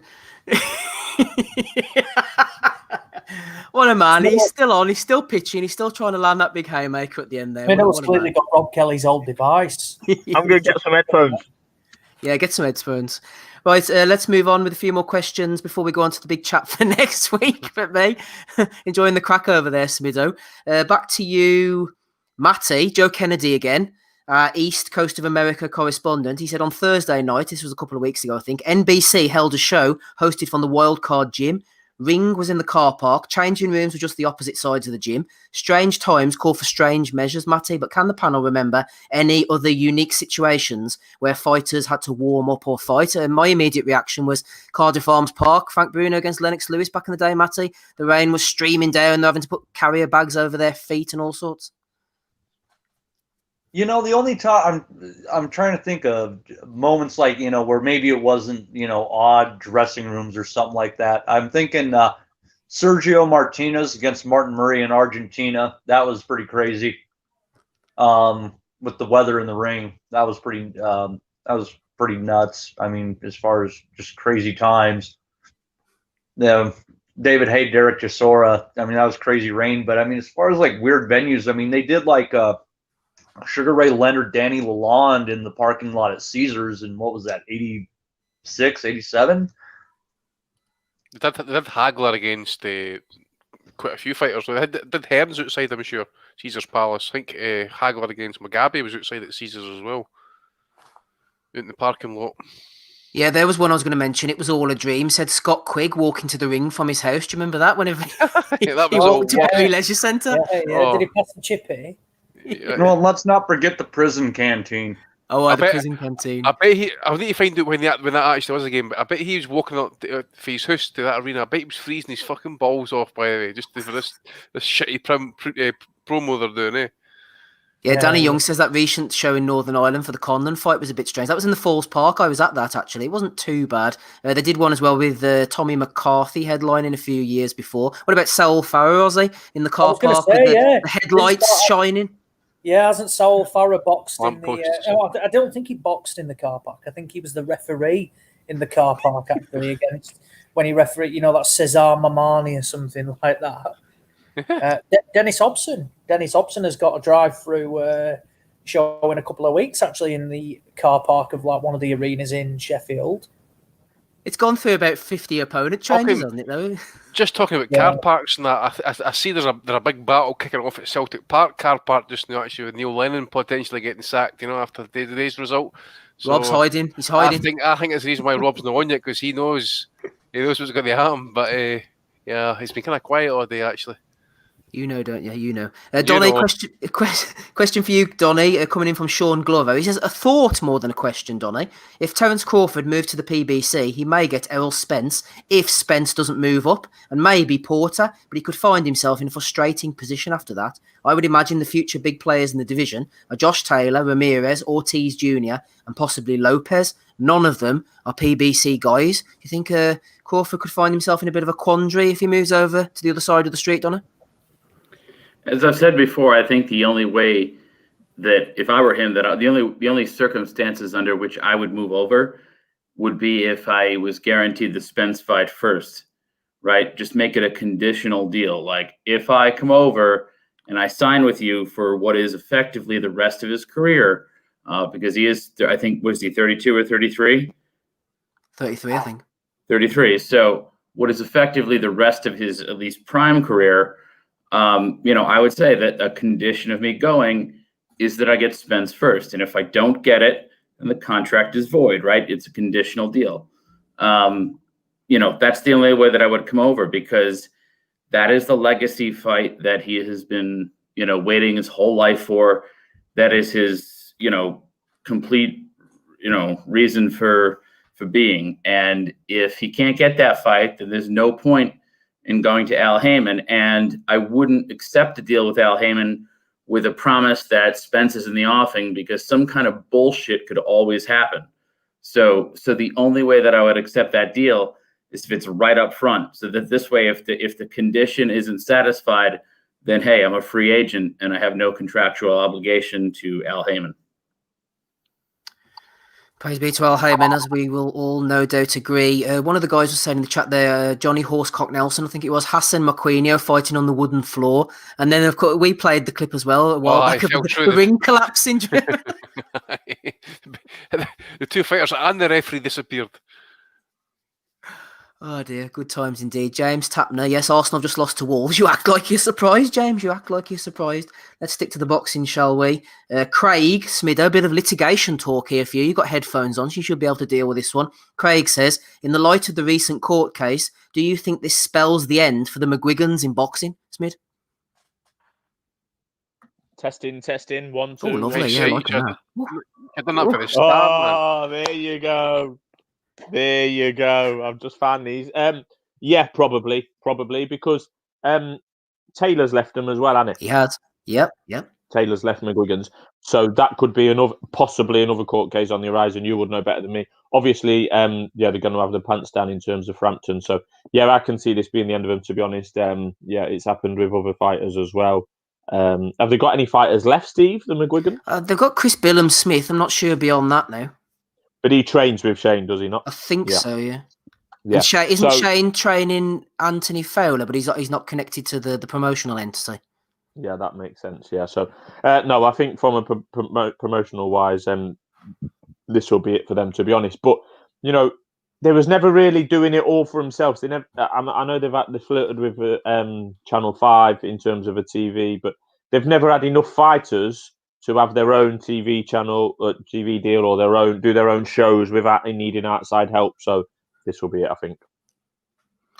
In answer to Jim McDonald, these ones that I found are Dr. Dre beats. So we should be fine for at least the next 5 minutes, Jim. Hopefully so. What else have we got here then? Matty, final one for you before we go on to the previews for next week. Kaiser Koba over on patreon.com/boxing asylum. Matty says, presuming Josh Taylor beats Ramirez and unifies at 140 and becomes undisputed, does Crawford's relative achievements seem less impressive? No, Crawford's done what he's done across 3 weight classes. I mean, I would say that at 140, you could argue that Taylor took out a better class of fighters. I think that's a completely fair argument. But he's, at the beginning of building his resume, and Terrence is at the point of, putting the cherry on top. So the dude's got quite a ways to go, quite a ways. What's Crawford's biggest win, Matty, would you say? What's the biggest name on his resume? Man, that's a good question. I'll tell you what, that Gamboa win is looking better and better. And it's not that he beat Gamboa necessarily. It's the fact that he stopped him. That he, because if you look at the people that Gamboa has been going in with and been running through 12 rounds, even, he barely got stopped at the end of that Gervonta Davis fight, didn't he?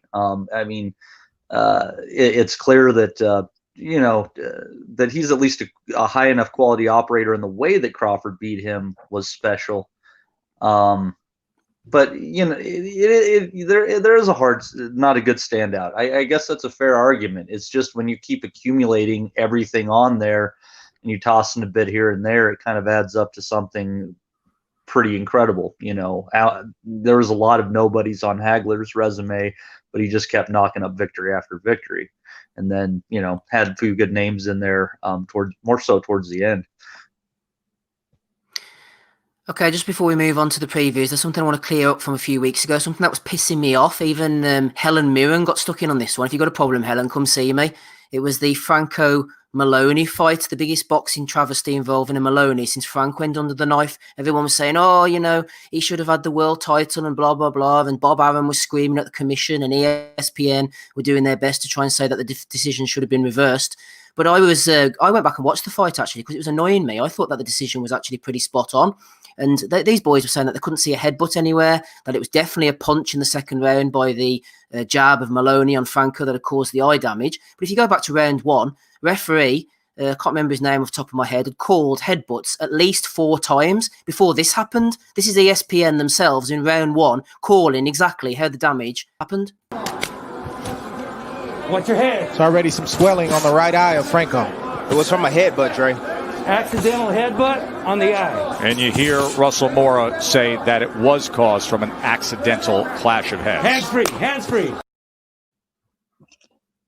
Yeah, so I think I've settled that one there. That was annoying me a little bit, Smido. I know it was keeping you up at night as well. Steve, I'm just happy to have my extra long hot water bottle.com. Beautiful, keeping me warm in these cold nights in the end of November.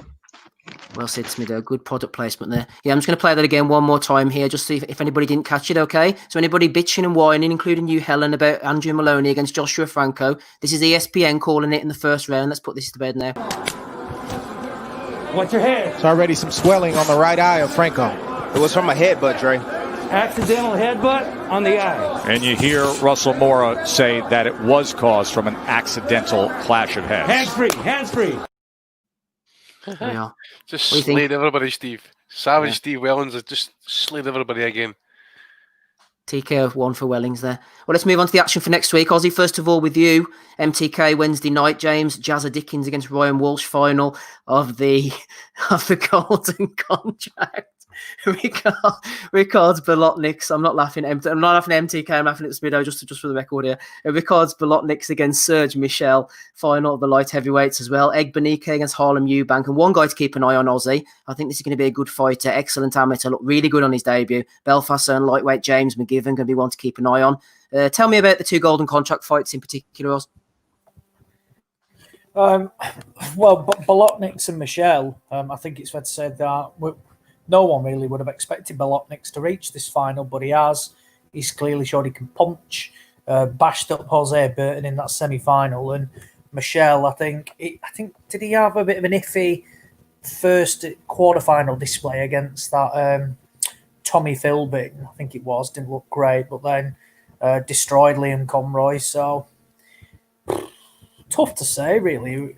That one is fairly close. I think basing it on the what's it called, on the semi-final would probably favour Michel, but I won't be shocked at Bolotniks. I've got to admit, it's not really a fight I care about. I don't really know any of them, and they're going to. I mean, I'd love to know who this promotional contract is with, because I bet they can't wait to find, to sign Latvia's Bolotniks, or I don't even know where Michel's from. The best fight on the card is Dickens Walsh. This is a quality fight, really, really good. 2, honest fighters, who have worked extremely hard. Ryan Walsh feels like he's always been, around, like domestic level. He had that one step up at European level. Bizarrely got beat off Dennis Ceylan, who I thought he should have beaten. And then has never really kicked on. Must have defended his British title 4 or 5 times. He's never had the opportunities for someone of his talent, I don't think. He's clearly above British level. He's been happy to fight at that level. Like you said, his step up didn't work out. You'd think someone with his clear ability would have had another few chances. Is it his own personal thing? Is it matchmaking? Is it promotional issues? It's a strange one with him, I think. I really don't know. And to be fair as well, he blew that Ceylon fight because he was winning. He was pissing it. And he just kind of stopped, just took it easy in the second half of the fight. But yeah, applaud him. He's kept going. As for Dickens, again, a really talented fighter.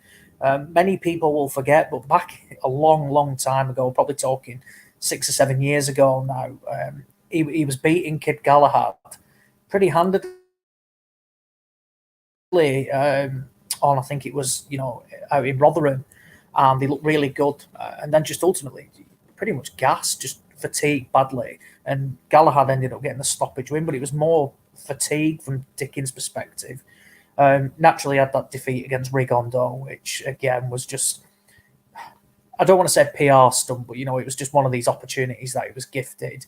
And then he fought Tommy Ward in a great fight in Leeds. I was there for that. And was coming back into it, and then a horrible clash of heads, ensured it went to the cards. Again, has thrived in this sort of tournament. And it's going to be interesting. Really, really interesting fight. Tough one to call. Again, genuine 50-50 this. I would have said after Walsh kind of, beat Bellotti and beat Paulin, but didn't look tremendously good. I would have said Dickens, but then, he completely outclassed Tyrone McCullough last time out. So I'm going to favour Dickens in this one, ever so slightly. Just think he's a bit fresher. And I think his boxing ability might see him through. He's been there, done it, as has Walsh. But there's not really much in it. And if Walsh comes and wins on midweek, it wouldn't surprise me either. As for the undercard, a couple of good fights on it. That Eubank, is it Ebenike? Great fight. Would favour... Ebenike looked decent out in Belarus, I thought. I would favour Ebenike, to be honest. We've seen what's it called before. Harlem Eubank. I remember he fought on a show in Monaco and got dropped off some French guy, and I thought he got beat then, and he basically jobbed him on the cards.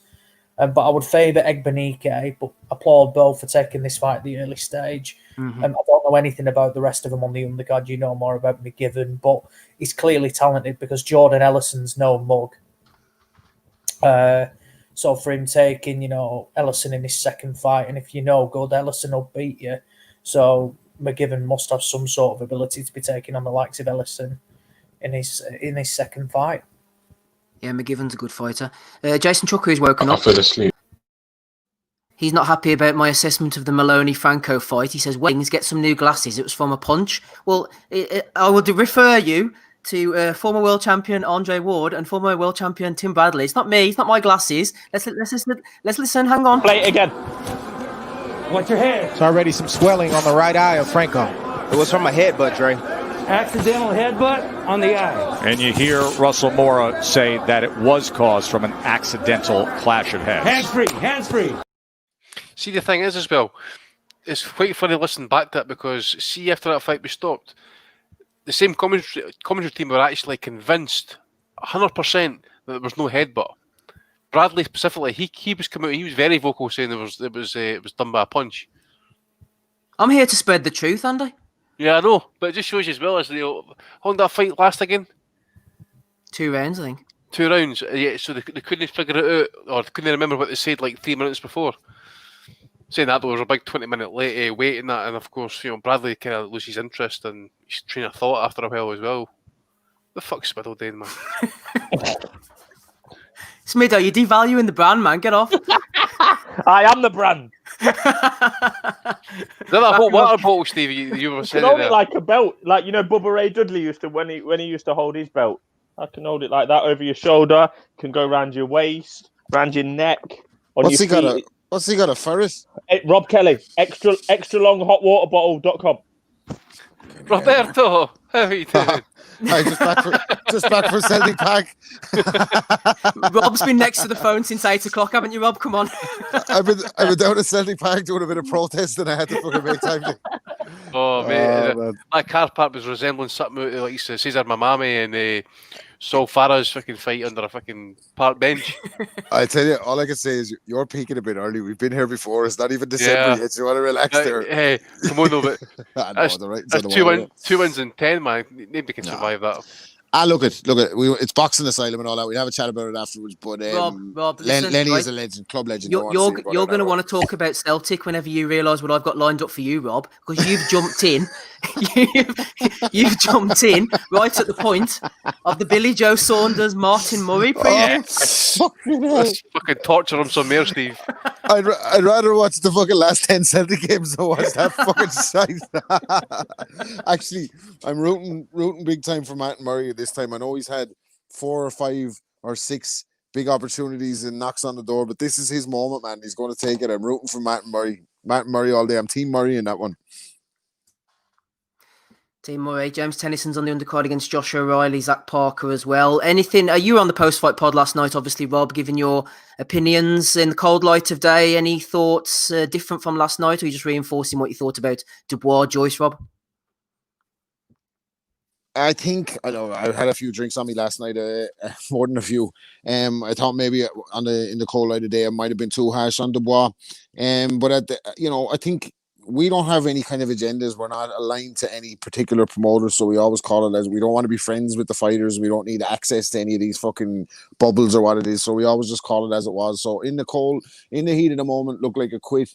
They're saying this morning there was some nerve damage and all that. Like I said, we're not taking the shots last night, so I tried to be as balanced as I could. Completely despicable. We'll get to it in better weeks, but despicable carry on out of the fucking Matchroom WhatsApp group chat today, all fucking loading it on Dubois as a quit when they don't criticize their own fighters for quitting. But to me, as a punter, I still think he took the easy way out. You have to when you get in the ring, you have to be judged alongside your peers and the greats in the sport, and that's what people ultimately measure you against. Like, so if he's measured against that, it looked like a quit. He'll come again, I'm sure. And I don't think Joyce is going anywhere quick to it. I think this is just quicksand shit for Joe Joyce. Good performance as it was. Frank was raging last night. He was trying to frame the rematch. I think he has one more fight with fucking Joe Joyce. And to be honest with you, Dubois wouldn't have to do too much. Well, if they fight again, it could be a different story. 99% of the time, the better fighter wins the rematch. Joe Joyce, I think, was the better fighter last night.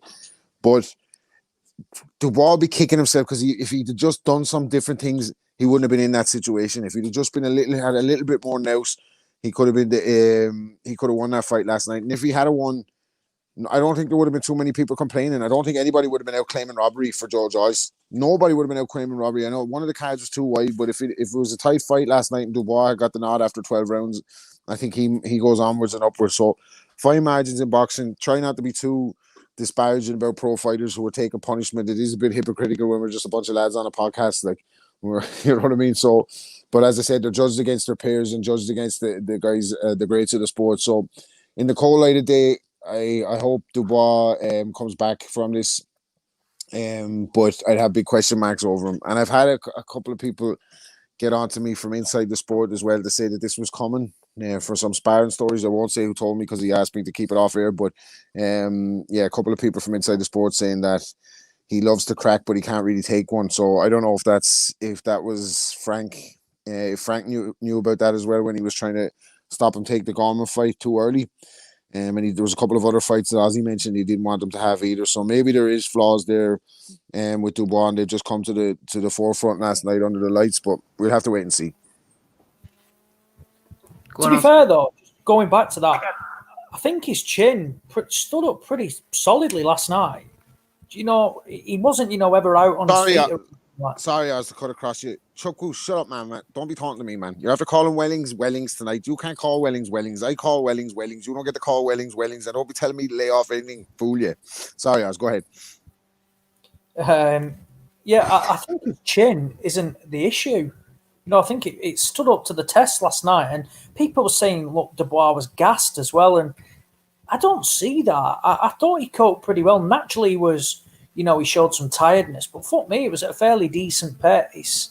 And he was still there. It was more for the fact he just lacked head movement and he got peppered by a jab. That was where, it was a case of there was no plan B and just a routine jab, which they always say a jab can win a fight, and he couldn't adapt to it. They were the ones that were, maybe expose some questions type, like the questions were there. However, I think, for a lot of them about his chin, I think, there was a test there that, it's answered. He stood up to those type of shots. And it was more just, constantly being hit, which caused the damage. I mean, and what annoys me is people kept saying, oh, if it wasn't for that eye injury, this eye injury was not caused by a fucking headbutt. I hate when people say that. Of Joyce. Yeah, if it wasn't for the eye, it would have been a different outcome. Yeah, and if my mum had a cock, she'd be my dad, type of thing. It's stuff like that you can't just say it. Look, if he threw a shot and dislocated, his shoulder or something, fine. That's a freak injury. But saying an injury which has been caused by repeated shots of Joe Joyce, you can't say that. That eye injury was down to Joe Joyce and nothing else. It wasn't a headbutt. It was nothing else. It was down to Joyce peppering the eye. So fine, it's boxing. That happens. People can't say if it wasn't for that eye injury. It's as simple as that. Don't use that as a reason as to why. And like I said, I thought the eye went early, and it was still competitive. And naturally, of course, it would have been interesting to see what it had been like. But don't people shouldn't be saying, if it wasn't, it'd have been, if it wasn't for that eye injury. That eye injury was caused by the work of Joe Joyce. Simple as. Yeah, Joe Kennedy says the commentary team said it was a head, but I might have to go through the footage, and start looking to see what caused the damage on the eye. That I'm sort of going Columbo now. Donny, I was thinking about Dubois, young, fresh prospect, muscular, big puncher on the way up. A few comparisons with Frank Bruno, maybe. Do you think Dubois could be found out at a particular level? Frank's chin, everyone said about Frank's chin, but it's more his stamina, wasn't it? His gas tank, that was the problem. Dubois could have the fundamental flaws that could stop him from reaching the top, or he could get there eventually, like it took Frank 4 or 5 attempts. There's comparisons there, maybe. A good time to remind people that Donnie was high on Seth Mitchell. Donnie must have been high on flipping meth. Sloth. No. Seth Mitchell, the football player, turned almost heavyweight boxer. And then I believe, if I recall correctly, I tried unsuccessfully to basically get like a one of us will be banned from Boxing Asylum forum bet with Kurt Ward. And I said that when he fought, who was the guy that he fought where he got knocked out? Who are you talking about again, Don? Sorry?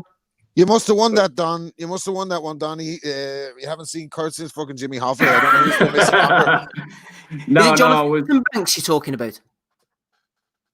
Pardon? The Jonathan Banks Seth Mitchell Yes, fight, yes. It was against Jonathan Banks that I basically was trying to get Kurt Ward. I was saying if Seth Mitchell loses this fight, I'll never be seen on Boxing Asylum again or whatever. And I was like, and you should make the same bet accordingly, but he wouldn't do it.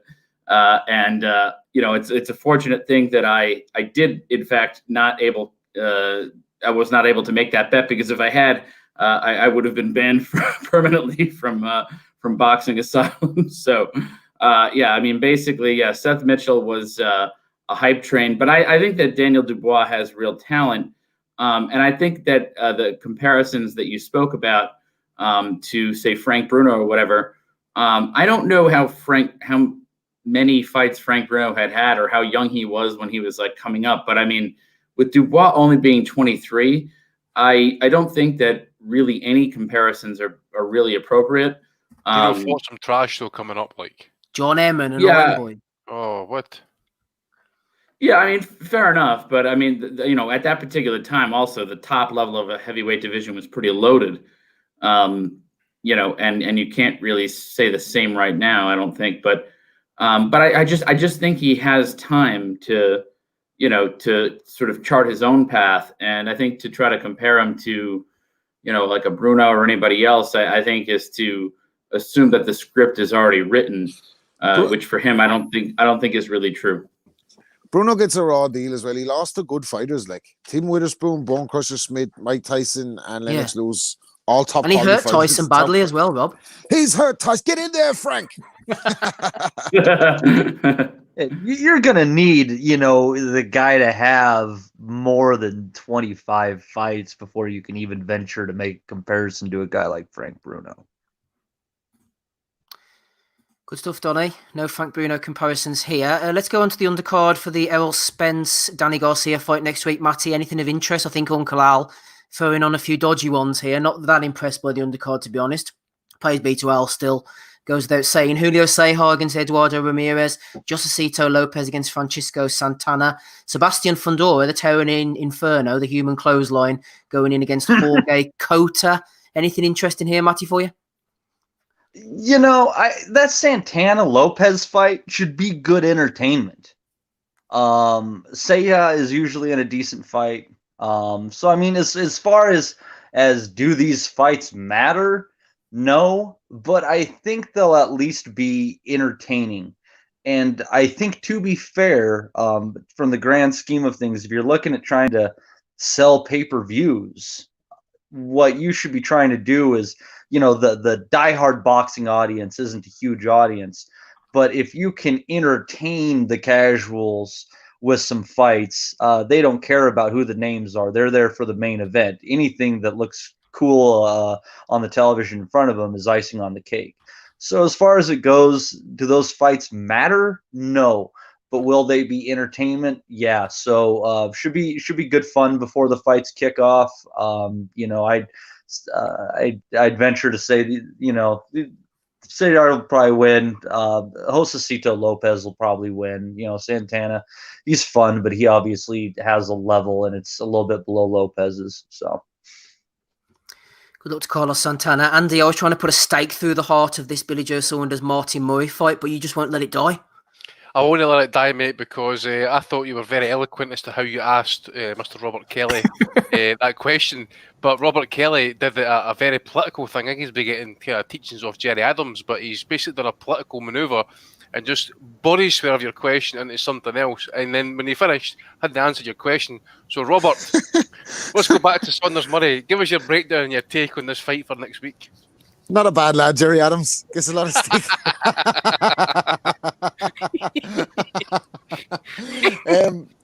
I think Billy Joe will do what he said he was going to do to Murray after the fight was called off the first time, in all honesty. He said he was keep him on the end of the jab all night. Murray is 6 years past his prime, 6 years past his best performance. His last big win was the gatekeeper, who I hear was robbed, but I didn't see that shit either. I avoided that along with the fucking Roy Jones and Mike Tyson fight. I haven't seen it. I think I've seen a couple of seconds of that going around on Twitter. No interest in watching that. Do not want to see it.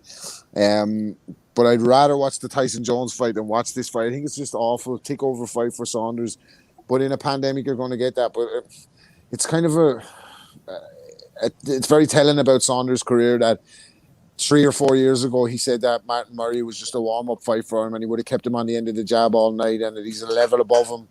And he has fought fuck all since, and now he's back fighting Martin Murray and talking this fight up. So, like I said, I'm rooting for Murray to come through with the victory on this one, but I think Saunders will box the ears off, and to be honest with you.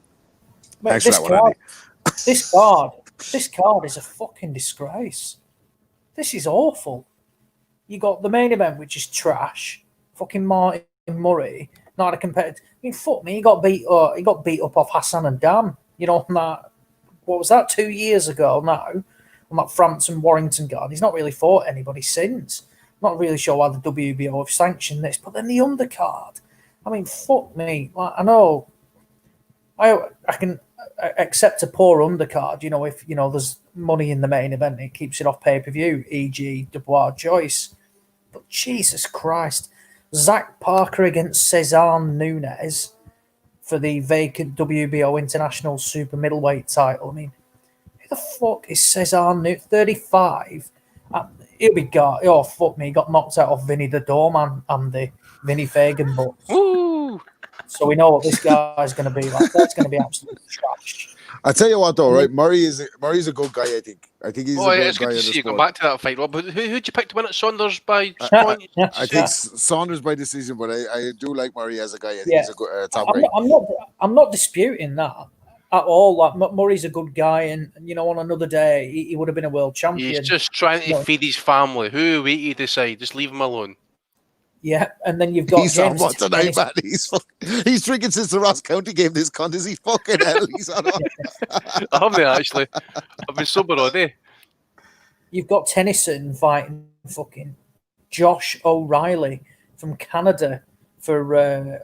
Fuck me. Who is this guy, and how the hell is he? How is he even ranked? Oh, he's won an NABA title type of thing. So this is a WBA world title eliminator. This, fuck me, who is that?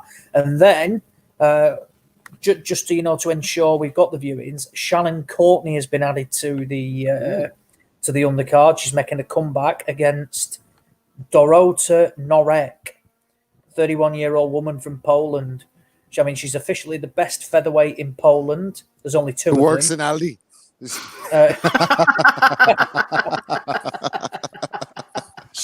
Oh, is he not excited for when the piano drops, baby? Wait till that piano drops.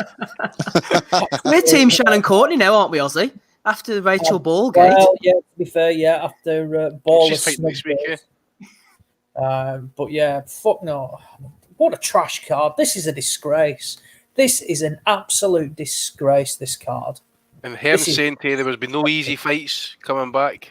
Fucking no easy fights. Absolute garbage. Saunders should be able to beat Murray with his eyes closed. If you don't like this, Ozzy, tell us quickly about Arthur against Yard then, because we need to get on to Spence and Garcia before we finish up here. I forgot that was on. That's next Saturday, isn't it? Saturday. Good fight. Yeah, great fight. Looking forward to this again. It could be an absolutely horrendous 2 weeks if Anthony Yard gets banged out of Lyndon Arthur. That saying, I think he'll beat Arthur. I think he'll stop him. Arthur probably put in a career best performance last time out against Spellman. And look, we know what Yard's about. It's always hard to gauge because, again, he beat Dex Spellman and beat him pretty comfortably, to be honest. But Spellman was certainly a bit battered and bruised because I think he fought Arthur, probably, I think about 6-7 weeks before. But I thought Yard showed enough at times in that Kovalev fight to show that, he's got ability. And you don't go... He's got a chin as well. He took some big shots off Kovalev, and Kovalev can still bang. But we know he can... We know he can punch as well. With Arthur's been clipped. I remember watching Lyndon Arthur years back spar Matty Askin, and he took some massive shots. So Arthur's got a decent set of whiskers as well, which will be... I'm looking... it's a good fight. I think Arthur will be ahead. He's the better boxer, but I think Yard will get to him and will break him down. Probably, I think Yard will look to invest in that body early. Arthur will look to box off his jab. And I think Yard will look to take him out with a bigger shot later on in the fight. Willie Hutchinson, Lennox Clark, brilliant fight. We saw Richard, vacate the titles and jump ship to Matchroom. So fair play. Look, they've got this on. This is a massive step up for Willie Hutchinson. It's a shame that I think Richards against Hutchinson. I was looking forward to that. Yeah, well, I'll tell you what, though. Lennox Clark gave Lerone Richards a really good fight. It was really close. Hutchinson's fought 13 nobodies. Great amateur, but he's fought trash since turning over. So this is by no means, going to be easy. Now, if he comes through Lennox Clark with flying colours, you can safe to say he's legit. And I've seen people say, this guy's legit. And I think it's a big telling thing that Dominic Ingle is keen on taking this fight because Ingle won't take the risks if it's not worth it. So I applaud Hutchinson for stepping up because it's a massive jump up. And again, a brilliant fight for, a proper domestic dust-up. And then Ramabaletsa Bohuk's another good one. Actually, I didn't realise this was on this card. Ramabaletsa's a lot better than his record suggests. A lot better than that, and has had the upsets. And I like Bork, hard hitting down at Super Bantam. I think he'll beat Ramabaletsa, but again, probably won't have it all his own way. And again, I didn't even realise Dennis McCann was on this show as well. He's fighting Pedro Matos. I think that Matos box, Sonny Edwards. I like McCann as well. I think he's quality. And he's another good prospect that, is on, that is working his way up. No need to rush with him, but he's coming through everybody with flying colours at the moment. He'll knock out, Sonny Edwards stopped this guy, and Edwards isn't the biggest of punchers. So I think McCann will look good doing that, and then they'll look to move him on to domestic titles next year. But not a bad little show, actually. It's a lot better than I thought it was. I didn't realise some of those fights that were on the undercard. Certainly better than Friday night's garbage, anyway. Absolutely. Don't forget to tune in on Friday night post-fight pod after Murray against Saunders. Go through the garbage. Let's get on to Saturday evening then, shall we? Big one. I'm really looking forward to this. Errol Spence Jr. against Danny Garcia. I suppose, Rob, going to you first, it's the unknown factor, isn't it? I've heard people criticising this fight. They were going to make it before Spence's injury, but given the fact that we last saw him flipping out of a car 100-odd miles an hour in that complete wreck, we don't know what he's going to be like. He seems to be staggering about, slurring. He was doing that before the car crash. What kind of state is Errol Spence going to be in? That's the question, Rob. And the fact he's going in against someone of Danny Garcia's calibre, he's going to find out pretty quickly, whether he's up to the job or not. I think he's going to be fine. I think he's going to be fine, and I think he's going to. I don't think they'd be making this fight if he wasn't fit to fight, and I think he's going to smash Garcia to bits. Garcia's career at 147 is a bit of a myth. He's had two big fights. He lost to Keith Thurman and he lost to Sean Porter. He had a win against Rod Salka. Mauricio Herrera, he got jobbed in Puerto Rico. He should have beaten him. Garcia is clear he doesn't live the life. Who else has he beaten? I think Ivan Redcatch by decision, and a couple of gimmies at 47. He's never done it at 47. His best win, probably Lucas Matisse, 2014. Can a couple of years before that. And it's been downhill for him there. I think he is cannon fodder for Errol Spence if he's even 60% of the fighter, 70% of the fighter he was. So much bigger as well. I think Garcia is probably not a 147 fighter. I think his best weight is 40. And I think Spence is clearly able to go to 54 or even above that, not making any accusations there about how he's making 147, but I think Errol Spence smashed Danny Garcia to bits. Straight punches, southpaw style, systematic breakdown, and I think Garcia might jack it at some stage. Could be completely wrong. What do I know? Garcia could turn around with a left hook and smash him to bits, and we'll be all talking about damage from the car crash. But my instinct is that they're setting Errol Spence up. I think Spence is the favorite fighter at PBC. I think he's the one that they're hedging their bets with. I think he's been extremely loyal to Heyman. Heyman's had him since he was a kind of a gym rat in the Mayweather situation, and I think he's heavily favored. And I think this is perfect matchmaking for him to look good. If he goes out and knocks out Danny Garcia, sensation, you'll hear it all about, oh my God, I can't believe it. He's in that car crash and he's beaten two-time world champion Danny Garcia. I think this is tailor-made for him. It's all set up nicely. Oh, go ahead, Smith. Spence is a 1-4 favourite, and Danny Garcia is about 3-1. Yeah, and then Spence by KO. If Rob is to be correct, he might be interested in the Spence by KO at 13-5, which is nearly 3-1. You can get nearly 3-1 on Errol Spence to win by KO. Yeah, I'm not sure. Like Errol Spence, really, if not dead, he shouldn't be fucking in a boxing ring. Like, not saying that he's not physically fit to do so, but if you watch that video, there's no way that in a year, I think it's about a year, you would think he would be boxing again in a world title fight. It is it's an absolute miracle. That man he's lucky to be alive, obviously. But yeah, I wonder about the after effects. I know a friend of the pod, Shep's been out there calling out, his supposed slurred speech. Now, I'm no expert on Errol Spence before he had the crash, so I can't really compare and contrast. And he has got that southern American accent, Texas, that down there. So yeah, I don't know, but yeah, it's a big ask for him just to physically get back in the ring. In terms of if we assume that he does, he can get back to where he was, then yeah, I agree with pretty much everything that Rob said.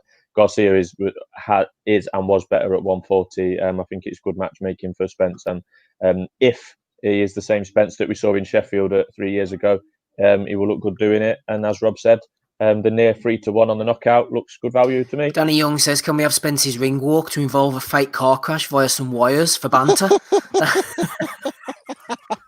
Fucking great show. Brilliant.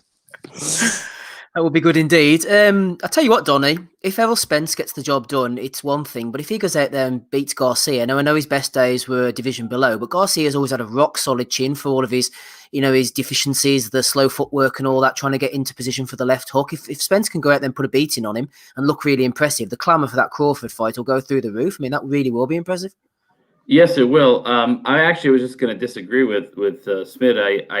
I can't really see backing the knockout here. I mean, Garcia does have an iron chin, and he's never been knocked out ever. I can't even remember if he's been knocked down. But if he has, it's probably just been a flash knockdown. I can't ever remember him seeing him badly hurt. But anyways, if Spence goes out and is the first guy to knock Garcia out, that would be a massive statement, and it would obviously drive the the clamor for the Crawford fight, I think, into the stratosphere of fights that we're really clamoring for in boxing, on the order of Fury Joshua or and basically this fight. I think that would be the two fights in boxing that people will really want to see if he's able to go out and do something like that. If he just edges him out, I think that's, the clamor will still be there, but it will really reach a fever pitch if he's able to go out and just completely dismantle Garcia, just make him look bad and beat the crap out of him, or alternatively knock him out. If he can do one of those two things, I think that the biggest fight in boxing certainly becomes Spence versus Crawford, not just in the eyes of the boxing experts, but I think also in the eyes of the sort of general casual sports fan public. Johnny Nelson said he should come in riding that horse he's got. As the boxing aficionados will know, Jorge Arce once came to the ring riding a horse. He's going to come to the ring. He's going to come to the ring getting chased by a pack of wild coyotes like he was a few weeks ago out in the desert. He's living the life there. So, Matty, Spence comes in, Garcia, the bell goes for the opening round. What are we looking for? What do you say you're analysing, you're having a good look. What are you looking for from Spence? Are you looking for any signs, any key to how he might be going forward? What's your initial instincts going to be, do you think? My instincts on this fight, I'm kind of with Donnie on this one, where I think what you're looking at is Spence by decision. You're getting a little worse than even money on that if you're wanting to throw something at it. I don't think he's going to be stopping Danny Garcia. He couldn't stop Mikey Garcia. The more I see of Errol Spence, there's a lot to be impressed about. Don't get me wrong, the guy is an exceptional fighter, but he's more big and strong than he is a dynamic puncher. So for the guys that can't necessarily be worn down by pressure, he's not going to get the stoppage. And for any of his faults, Danny Garcia has shown a good motor. If Garcia has a chance to win this fight, what he's going to have to do is be assertive. I think he's going to want to avoid actually throwing his left hook too much because, it's a good punch when it lands. But he does throw a pretty wide left hook, and that gives a chance for Spence to get inside underneath the punch, get inside, bully him, where Garcia is not going to be in control of the fight. If he can show a pretty decent jab and put a right hand behind it and just cut some angles here and there, he might have a fighting chance at it, especially if Spence is damaged at all from the car accident. Other than that, I think you're going to see one of them old workman-like decisions from Spence, probably 117, 111 realm, 116, 112. Couple of things for you, Andy. First of all, I think it could get interesting the longer the fight goes on. The wear and tear starts to get onto Spence's body. Maybe the mental demons might start revisiting him. They might not. He might go out there and look $1 million. Say if Spence gets the win, it's close. It's maybe controversial, Andy, on points. What do you think the controversy that could come out of this? Probably the judges' scorecards, probably. Other than that, again, there's not really much. There's not much form guide to go off. Now, obviously, if you look at Spence's last fight, for example, you know, you're going to say to yourself, yeah, look, you went the split decision with Porter. You know, there's been a lot in between that. I mean, obviously, he's not lived the life, or doesn't live the life from time to time. He's not to have a good party. He's not to know wear a seatbelt and stuff. He just, again, I'm with Donny and Matty and stuff. There's got to be some sort of lingering after effects as to what he's went through. I know he had to go through surgery for his mouth to get implants put in to get his jaw kind of lined up again and stuff. I know he was really clear for contact for like return to sparring. It wasn't even that long ago. Was it August? I think. So you just don't know. I mean, the weight. Okay, he's meant to dump something between 20 and 35 pounds to make 147. You just don't know. I mean, Garcia is he's a decent puncher. If he uncocks the left hook, he's got a solid base, strong legs. If he does connect with the left hook, you know, that might just be the one shot. Again, we just don't know how Spence is going to hold up. Durability might be something else. As you say, you know, mentality might have changed. I mean, Chris, he's went through a near-death experience. Does he? You know, if he goes into a fight where maybe the mouth starts bleeding, maybe a wee injury or something like it, maybe picks up off like a just say like a accidental clash of heads. Yeah, if you're Spencer, if you're Garcia, Andy, you're grabbing hold of him early on Yeah. in the clinches, you're hitting him on the hip, you know, you're pulling his arms down, aren't you? You're bringing your elbow up into his underneath his jaw. You're kind of rubbing the head in and stuff, trying to make it rough and nasty, just to see if he's still got the stomach for it. And he might start questioning himself, Spence. You just don't know. But I just think I've been thinking about this fight for a wee bit. Actually, I says it's purely off the Spence factor. We just don't know what we're going to get from him. And at this point, you know, Garcia is at this point, you know, he's made his money. Is he still hungry? 32, 33-year-old and that. Is he? You know, at the end of the day, there's belts in the line, I suppose, and that, so there's a chance for him. But all I want to see is Garcia test Spence to see what he's got left. And you know, if Spence comes out, I'll be shocked if he knocks him out. Put it that way. Maybe an accidental clash of heads, maybe a stoppage that way and stuff. But I'll be shocked if Spence wins us by stoppage. Saying that, I think it will probably go the distance, and I'm hinging that purely on Spence physically holding up. As I says, man, what he's went through, physically, mentally, it will leave some sort of scars on him somewhere, and we'll find out if it shows up in the fight or not, if he's fully healed. But as I say, he's had surgery, implants in the mouth and stuff. It could be an issue. So we'll wait and see. I wonder if maybe he'll actually be able to take a shot better, like Abraham after he got the plate after Miranda. True, but fucking Abraham didn't come out the roof of a sports car at 180 miles an hour, though, did he? Yeah, the Sauerland's pushing him back in the ring at 5 miles an hour and saying, "You better fucking finish that fight." Hey lads, Kell Brook had metal inserted on both sides of his face, and he still folded against Crawford. Yeah. Bit of metal inserted there.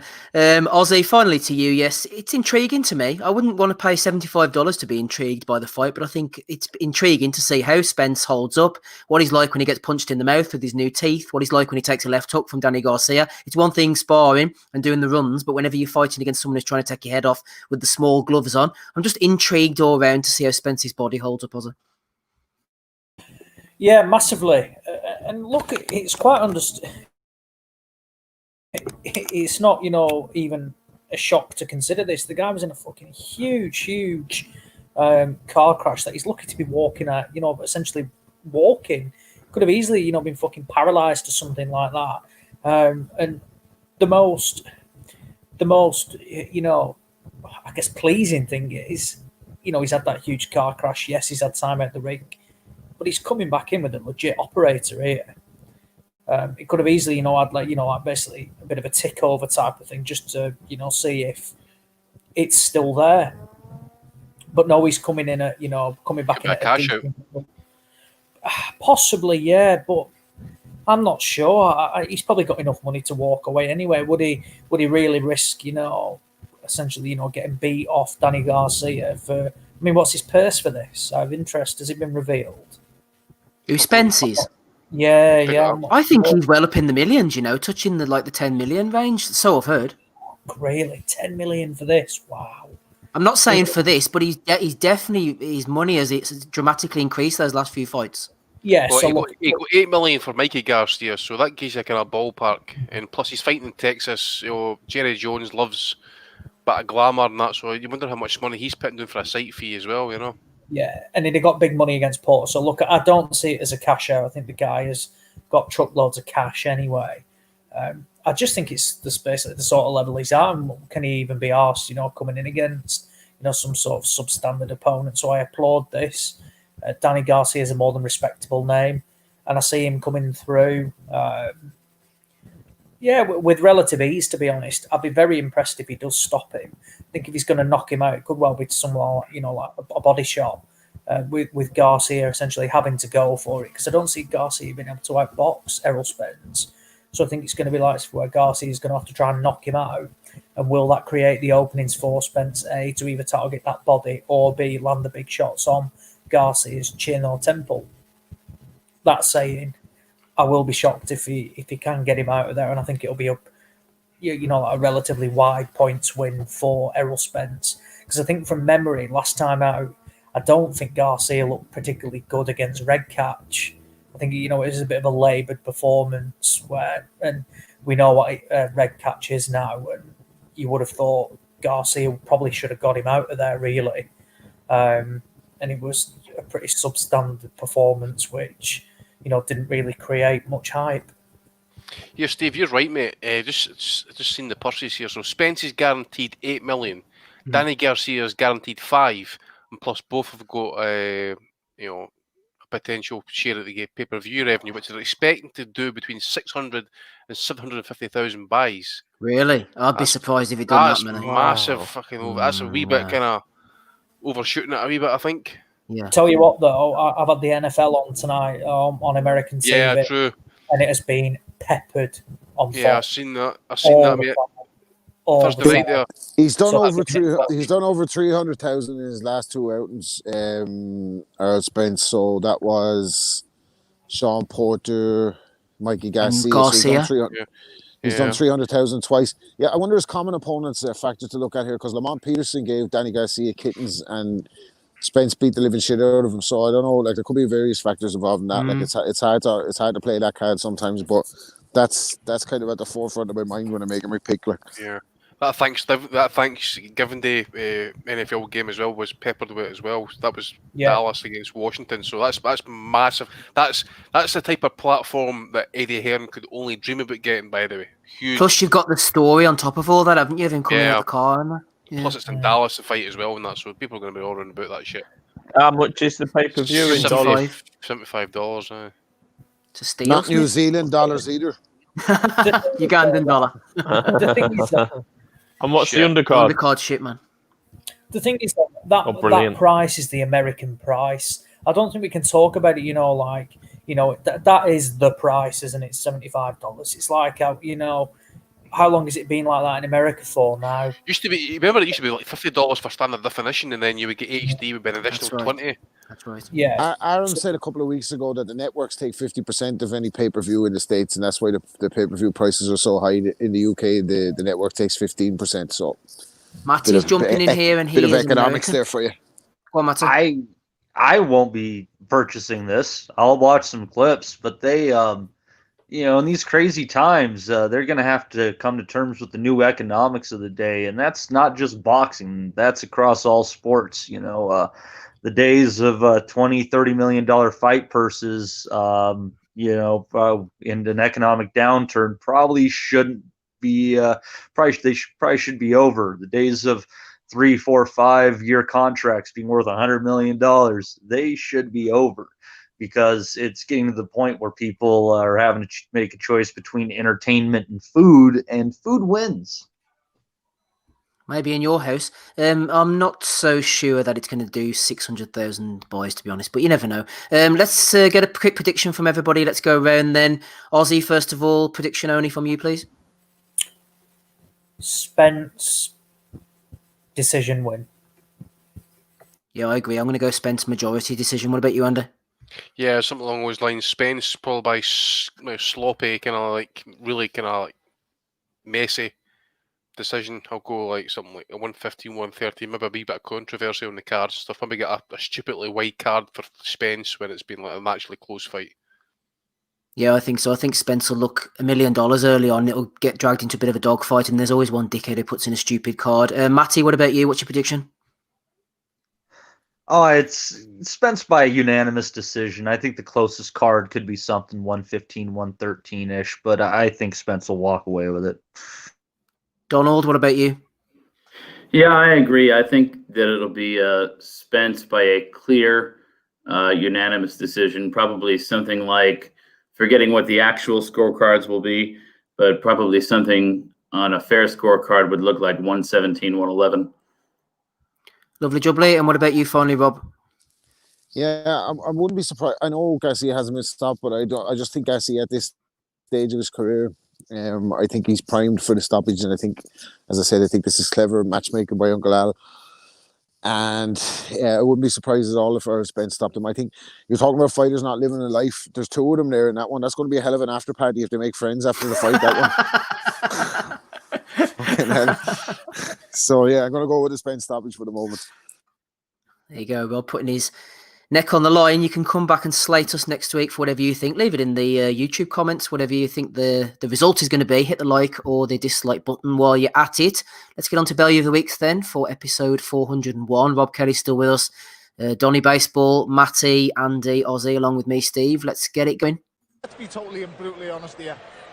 Sean Corbin makes Valerie Brudov look like Ivan Drago. It's as simple as that. He's beat what's in front of him tonight.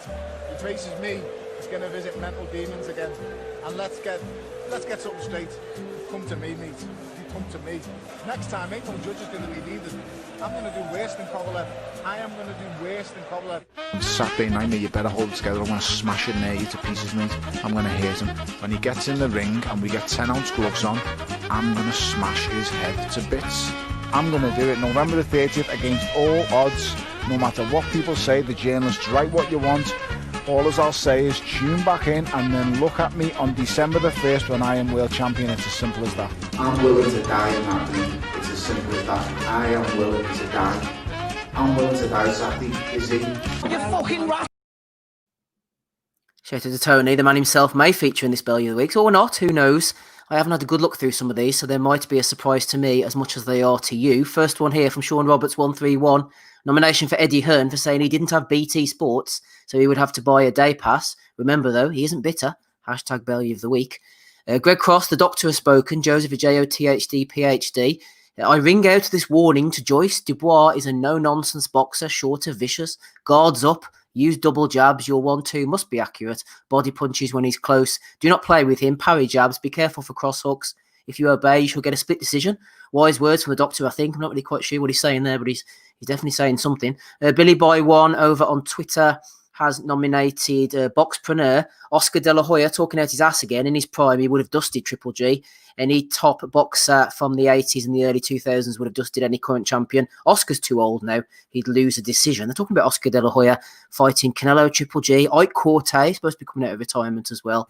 I'm not sure we want to see that. Martin Hurry, another nomination for Dr. Ajayo, who thinks he might get in against the winner of Tyson against Jones Jr. That's never going to happen because it ended up as a draw. Sorry, Doctor. McKenna 27. Great early Value of the Week contender here for Paco Valcarcel.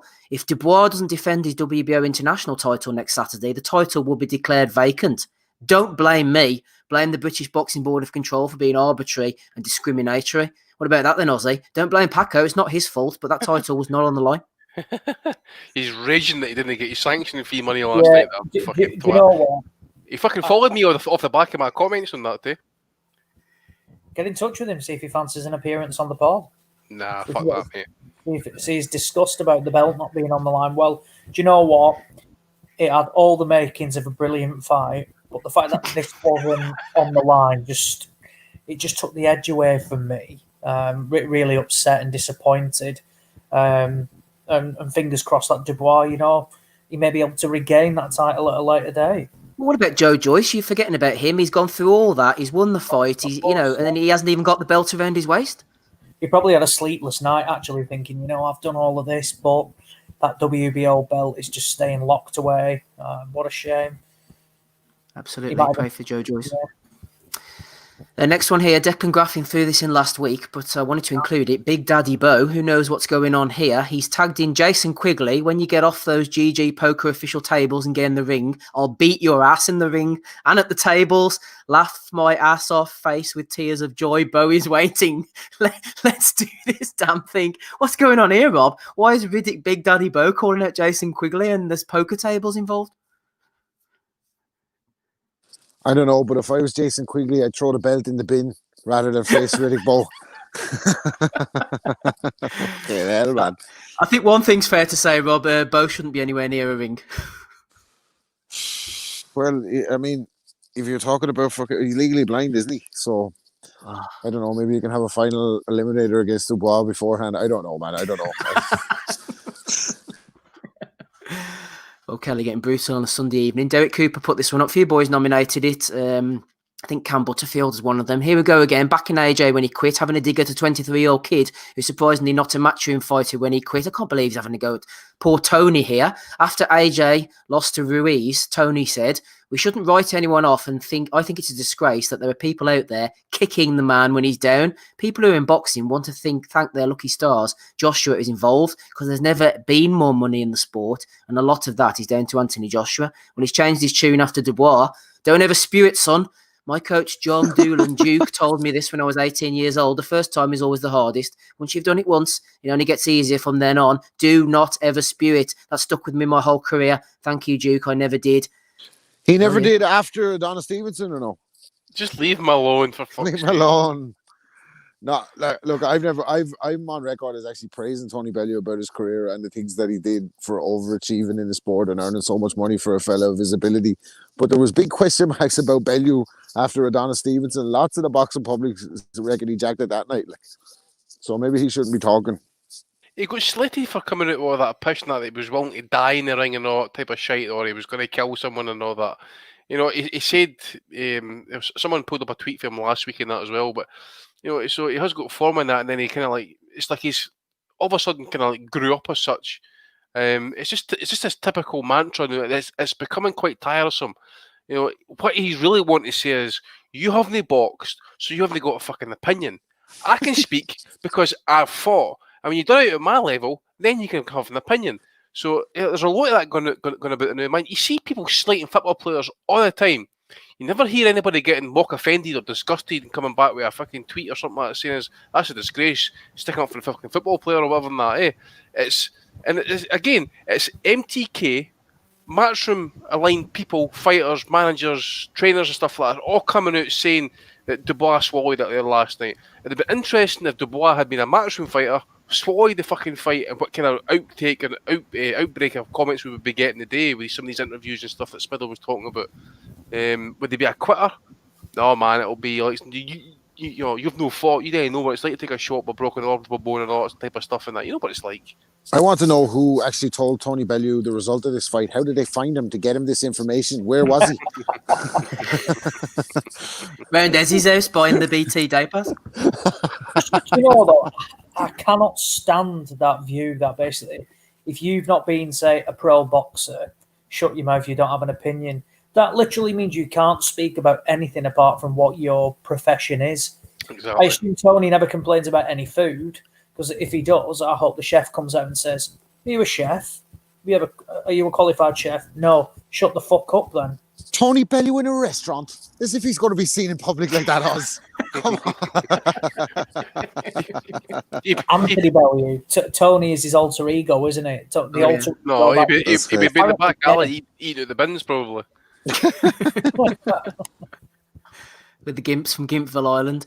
Let's move on. Tony, always putting himself in the limelight in the picture. Who have we got here? Rob Rinaldi talking about it. It's hilarious that people outright dismiss Joyce's chances versus Usyk. Usyk will be 34, injury prone, blah, blah, blah. Naota used to be on the Boxing Coalition, I think. Since they first met in the WSB, Joyce has more fully developed and progressed. Usyk progressed to a certain level, but has seemed to plateau lately and may even be declining slightly. I think he's making a case for Joyce maybe beating Usyk in the pros. JS Park again, excuse me, nominated him for Bellew of the Week for that one. The Boxing Madman. I don't think that's an unrealistic shout, by the way. Joyce. Yeah, I don't think that's BOTW wordy myself. I don't think that's. I'm just the messenger, gentlemen. That's leave Steve alone, mate. That's he's got as good a chance. I mean, fuck me, yeah. Usyk beat Chisora, but Chisora gave Usyk a fairly decent fight. And Joyce would beat Derek Chisora pretty comfortably. I don't think that's the most unrealistic of opinions. I think saying Usyk's plateaued and things like that slightly declining, I think that's tough to say, given, he's still working his way into heavyweight. So I'm not going to say he's plateaued and declining, but to say that, to highlight that Joyce beating Usyk's like value of the week, that's not unrealistic at all. If it was Dave Allen, some of the shouts where we saw Dave Allen had beat Povetkin, that's value of the week worthy. But Joyce disqualified. We're going to disqualify that one, us. We're not fucking accepting that. Yeah, when value of the week nominations go wrong. Correct. Yeah. JS Park again. It's backfired. The Boxing Madman nominating who the fighter by 8 rounds. We don't quite know if it was 8 rounds. I don't think it was. Trading of the Boxing has nominated Eddie Hearn. Yeah, don't mind that one. Zeconomics has nominated the Guru. Seeing Joyce ahead on some cards, you can only laugh. He's not landed a good shot all night, says the Guru. I thought he was coming on tonight, actually. Zeconomics as well as nominated George Foreman. The fight that changes everything, Tyson versus Jones. If this is done successfully, we have a new world of sports. I'm buying it, says George. George again, then it being nominated, I think, by David Almond. Flying through them here. This was a good one. Anybody see this? David Almond, Paul Dempsey for saying that Jack Catchell stepped aside for Jose Mourinho. I tried to cut the video in time, but I didn't get a chance to watch. Do you see it, Andy? None of us seen it, though. He said Jack Catchell has to have an eliminator or something to fight Jose Mourinho. And then he goes, no, Jose Mourinho. He's having a few moments like this new Dempsey at the minute, and that. You get wondering about his health a wee bit here. I know. Oh, good old Dempsey. Yeah, that one as well from Smigger's Titties. Boxing Squared, YouTube comment sections are wild, but this Babich beats Dubois and Joyce comment is a classic example. Will Daniel Dubois beat Joe Joyce? Rio says Alan Babich would take them both down on the same evening. And the final one I have here, Robert Tebbett says, who's the best southpaw heavyweight of all time? And Ricky Ellis, who's a bit of a figure of some fun on Twitter, says Hagler. So there we go. Any nominations for the boys, Rob? Anything for you? No, but I like that whoever said Alan Babich beats him on the same night his name was Rio Babich. Calling that one into question, Rob. Yeah, slightly biased. I think the Snoop commentary. As I said, I haven't seen the fights. I've just seen clips of the Jones Tyson fight. But Snoop was talking over his fellow commentators more than me after I've had a few jars when it comes to value of the week. Like, to be honest with you, he was fucking interrupting left, right, and center. Plus, he stole that line as well. He said Tyson and Jones are like his two drunk uncles fighting at a barbecue, but that was a meme going around from the day before at the weigh-in. So Snoop with a bit of plagiarism there. Should have done the Just Eat advert as well, just to fucking top it off, like, and make it even more farcical. But yeah, nothing. I mean, the matchroom thing with Macklin and all that, like, that's got a fucking. I mean, Macklin as well. Macklin had who did he say? Oh, he did the same, didn't he? Said, "Oh, I can't believe you're slaughtering." Oh no, he said about Kell Brook. Kell Brook fought his heart out against Spence, but then said that Dubois jacked it. So I like the BT Sport guys actually. Frampton and Hay both gave pretty honest assessments last night. That was class. Like, good to see. So big fan of that. For Spade to Spade, call it as that, but it was excellent last night. Yep, big time. Yeah, well said. Vicky Gravel says, remember when Dempsey called Ronald McIntosh Ronald McDonald? I'm a big Dempsey fan, I must say, for his old school commentary, but whatever he's going through, we're all there along for the ride. Donnie, have you got any nominations this week, sir? Yeah, I guess just for Nate Robinson, who fought on the undercard of the Tyson Roy Jones Jr. fight. He talked a lot of shit, and I believe on the eve of the fight, told YouTube star Jake Paul that he was going to beat his ass. Nate Robinson, for whatever it's worth, is a professional athlete. I mean, the man played for many years in the NBA, and Jake Paul is some asshole who plays video games on YouTube. And the YouTube guy knocked his ass out. So and it was some knockout as well, Donnie. Yeah. Maybe he had it. Maybe Logan Paul or Johnny Logan or whatever the fuck his name is. Maybe he had an egg weight in his gloves. Who knows? But the internet is ruthless. I saw one brilliant meme when Robinson is face down on the canvas and said, "These YouTubers are heartless." The last words that Nate Robinson heard before he got knocked out were, "Make sure to hit that like and subscribe."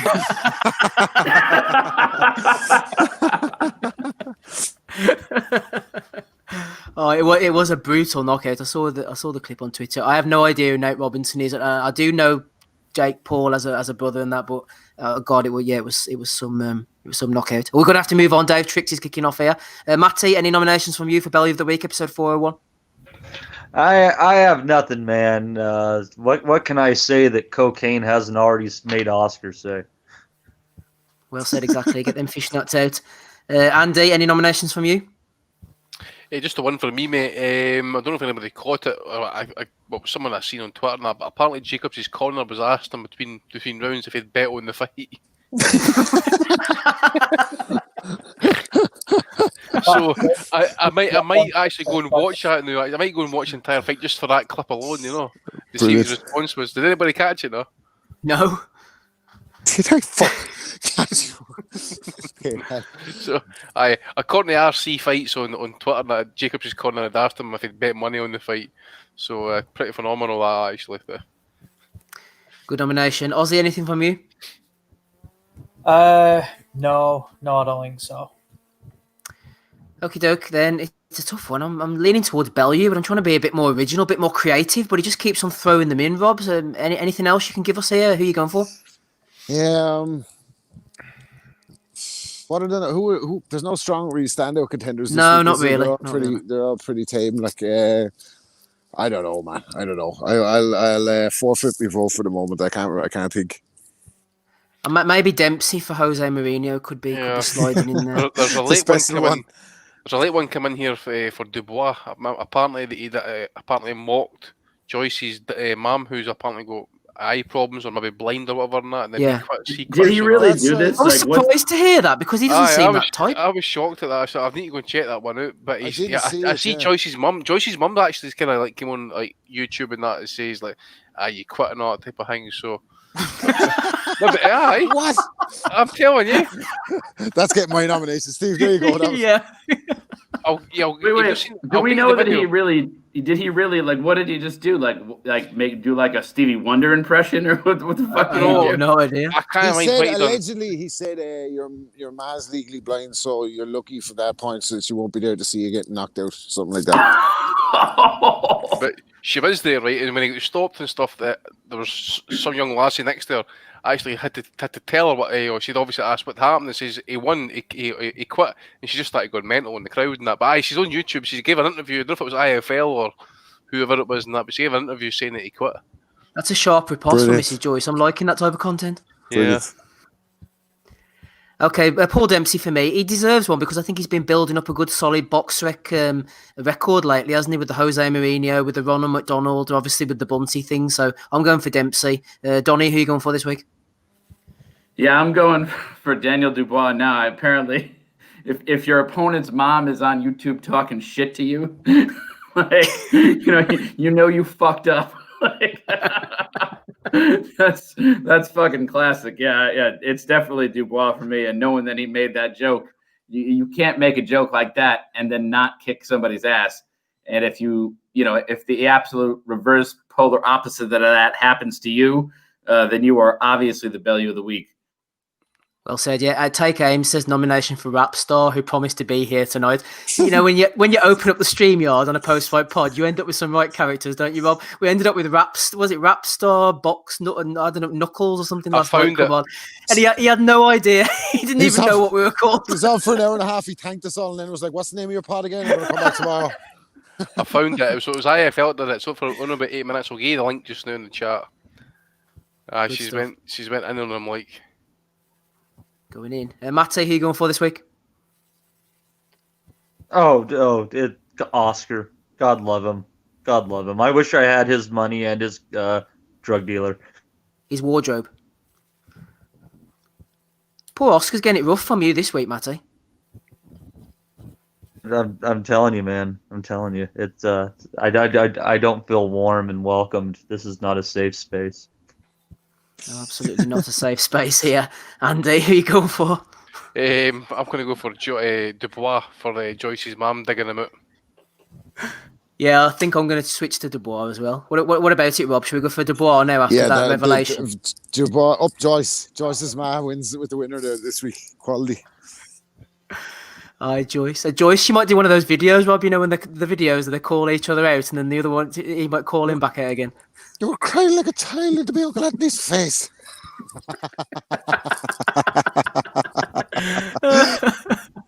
Ozzy, who you going for? Yeah, you've got to go with Dubois, haven't you? Daniel Dubois, congratulations. He might not have defended the WBO international title, but he has won the Belly of the Week, so it's not all bad news for him this weekend. He will return stronger. We will return stronger next week, hopefully, or weaker, who knows. Episode 402. Don't forget to hit the thumbs up or the thumbs down if you think we're shit. Leave us a nice little rating and a review if you've enjoyed this 2.5 hours. Rapping Rob Kelly's been here. So has Donny, Matty, DJ Leonardo, Andy Patterson, Ozzy Smith, Adam Smido Smith was here as well. Shout out to everybody in the chat. I have a feeling like there's something I've forgotten, but who knows? We'll be back next week to talk about Spence against Garcia, Arthur against Yard, all the other stuff. Thinking of doing a post-fight pod on Friday night after Saunders against Murray.